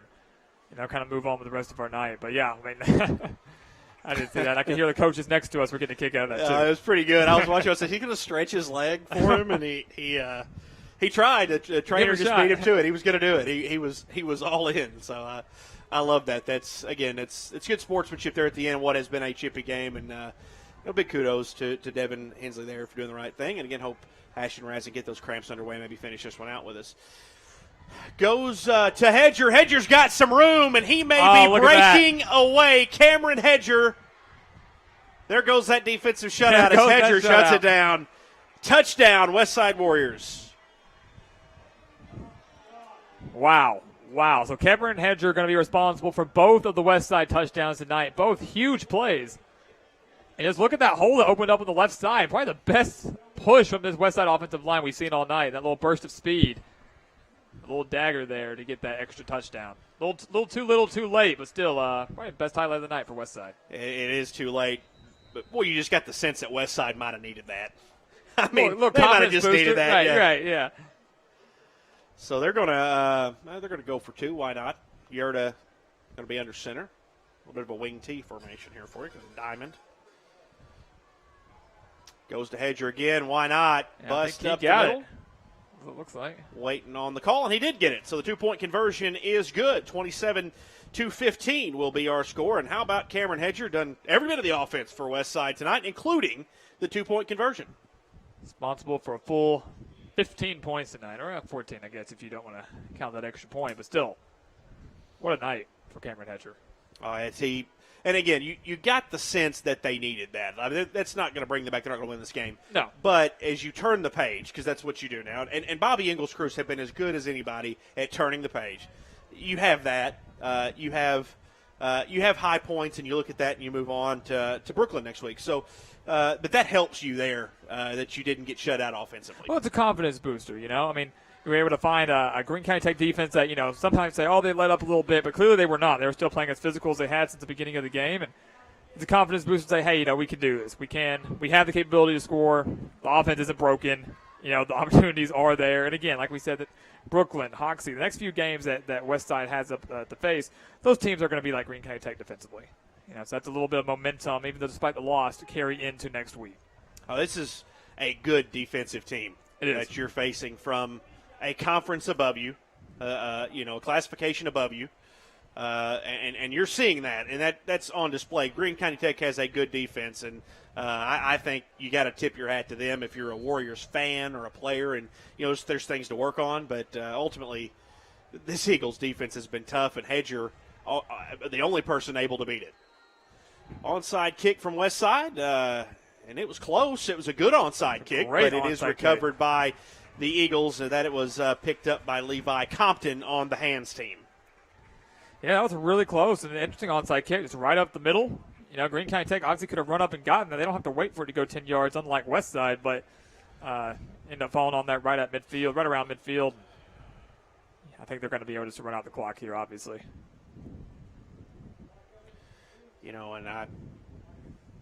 And the pattern developing with Greene County Tech that they've not shied away from running their offense here in the second half. 2:48 left in this one. They do hold a 12-point lead. Now, you don't want to give up a pick six or anything at this point. I mean, there is still that. So you still need to play conservative. Absolutely. Akins turning the corner, moving fast, got some room to run, past the first down marker plus, and that's a good run for Greene County Tech, and Akins picks up the first down. Got a late flag at the end of the play, though, right around the 30-yard line.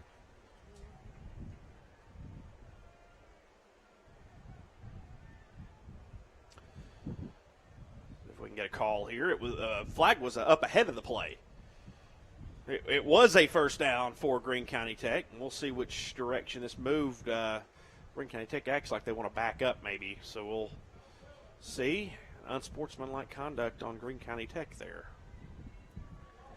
Despite that last little gesture we saw where they wanted to stretch the leg, we're still seeing some players get up after the tackles. They're kind of flex on each other, trying to get in each other's faces a little bit. A lot of smack talk going on down there, but, that's football. We can't get too soft now. We can't, any extracurricular, extra late hits and things, yes, flag them for that. But, little muscle flex, little jarring going on. I don't see anything wrong with that. Now, we've both, we're up in the booth tonight, but we've both covered a lot of football down from field level. That happens in every game. Absolutely. That's every football game I've ever been a part of. There's a lot of things said, some of it funny, some of it not so much. But that is football, is that chirping. There's just been a lot go on tonight, and the officials kind of have to keep control of it. Yeah, we can't get soft. We got to keep control of it. Don't let it get out of hand, but, don't flag anybody for something that's said down there. That's just part of the game.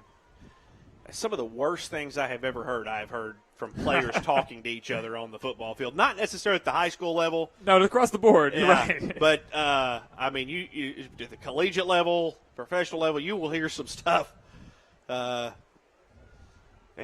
that's no different tonight. That has been going on out there tonight. We don't know what they're saying. They, maybe asking what they're having for dinner tonight. But Akins takes the carry once again. He's back in the game. Hadn't seen him in a little bit. It was Garish on the last drive, but he's taking some carries here, and he rumbles forward for about 4 yards. Second down. Yeah, he got that last touchdown. And, Blake, if they don't get that last touchdown, we're sitting at 20-15 right now. You could say it's a bit of a different game. So that last touchdown ended up being very, very big for Greene County Tech. It is. And, we actually were seeing Greene County Tech throw the ball on the last series, right, even with that lead. They're not doing that here, nor really should they, but they were being aggressive, and it paid off because the passing game opened up some room there, and Garish ran right through it. We've got minute 57 left to play now in our ball game. Pass goes out left side to Hensley. Hensley has some room, pushed out of bounds finally. That's a first down, though, for Greene County Tech. And that's what they were going for there. Those little quick outs, high percentage pass plays, very low-risk plays, enough to pick up the first down and not give Westside a chance to use that last time out and try to get the ball back one last time. So, and again, just poor tackling, too. Right down the sideline there. Got to learn to wrap up. A little pushing and shoving is not going to do anything. We got to get back to our fundamentals here. You've seen that a few times. Guys bounce off. Exactly. You don't want to bounce off. I'm seeing more of that from Westside, too. I think it's going to be something that's definitely addressed in this next week's practice before they get ready for Brooklyn. Barber back to pass, got a man wide open. Wow. And he is going to get all the way, let's see, down to about the 1 yard line. Maybe a little more than that, maybe about the 3. But a huge pass play, kind of unexpected there for Greene County Tech. Yeah, you think there's a little bad blood between these two teams? Oh, we've crossed the point of working on offense, Alex. We've been kind of nice about it, but at that point, that's absolutely a message sender there. That is 100% a message sender. Yeah, they are trying to make one last little statement, that exclamation point on this game. I think Greene County Tech's taking this a little personally.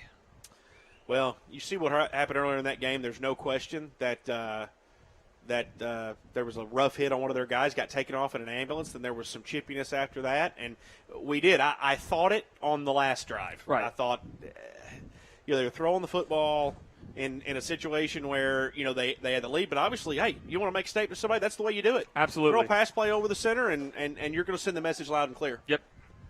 Especially try to punch this ball in the end zone real quick. And Absolutely. I think they definitely are. And they're going to go for this touchdown here. And that's what they're going to do. And again, we're impartial up here. You agree, you disagree with it, but they're making their statement. They're saying their piece. That message will be received and taken as is from the other side. That's the way that works, but that is what this is. There's no question about it. So, and we look like we may have victory formation here all the way down to – wow.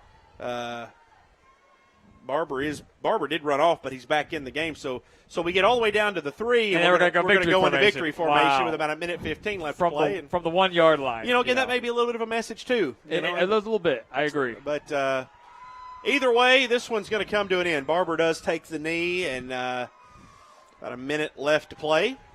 That's going to run out the rest of the time here. As a former Arkansas Razorback head coach, Brett Bielema, did this in the Texas Bowl back in 2014 and said, kneeing the ball at the 1 yard line was what he called borderline erotic. And I don't know if we can call that here tonight. I really think they wanted to get that ball in the end zone one last time on that pass play. But you got to imagine it crossed Nathan Morgan's mind. But 47 seconds left to play, and the Eagles fans come to their feet on a passionate, emotional night here at Westside. What a great way to open up the season, though. Very physical game. Not necessarily the close game that we were hoping for, but still a very physical and fun one. And from start to finish, just a lot of fun. There is the knee from Barber, and that should take us all the way to the final horn You can listen to these Eagles faithful. We'll be quiet here just a minute and listen to the cowbells of the Greene County Tech sideline.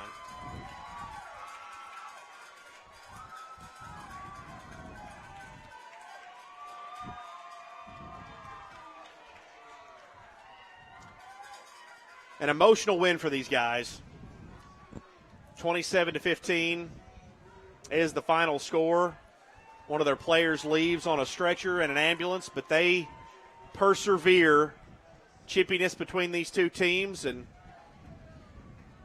we'll have our final post-game handshake. But on the whole, Alex, that was a good high school football game to open the season. It really was, Blake. I mean, you just had just about everything. You had an amazing start to the game. You had some great defensive plays early on in this game. And Greene County Tech just simply, you made a great point. They are in a conference above. They are in a level above Westside here. And not to make any excuses there, but obviously that does play a major role when it comes to size and speed. And I thought Westside really held their own, played a very solid game. But at the end of the day, Greene County Tech, that defense, ultimately the difference maker. And, we pointed that out as one of our keys to the game. That was one of the experienced areas coming back. Yep. And I think the experienced areas for Greene County Tech, both at quarterback with Christian Barber and on defense with the returning talent they had, it paid off tonight. Absolutely, it did. And look, I was very, very impressed with Barber. That was fantastic. Thought he played great. But you know what they say, defense wins championships. And Greene County Tech's a team that I really could see contending for a state title this year. Absolutely. They played very, very well. They are very, very talented. They are a very, very good football team. Folks, we are so appreciative that you joined us tonight. This broadcast presented by Denver's Refrigeration, production by ASU TV and Arkansas State University in conjunction with Ritter Communications. Greene County Tech wins on an emotional night. 27-15 is our final. For Blake Gwynn and Alex Galbraith, thank you so much for joining us. We'll see you next time.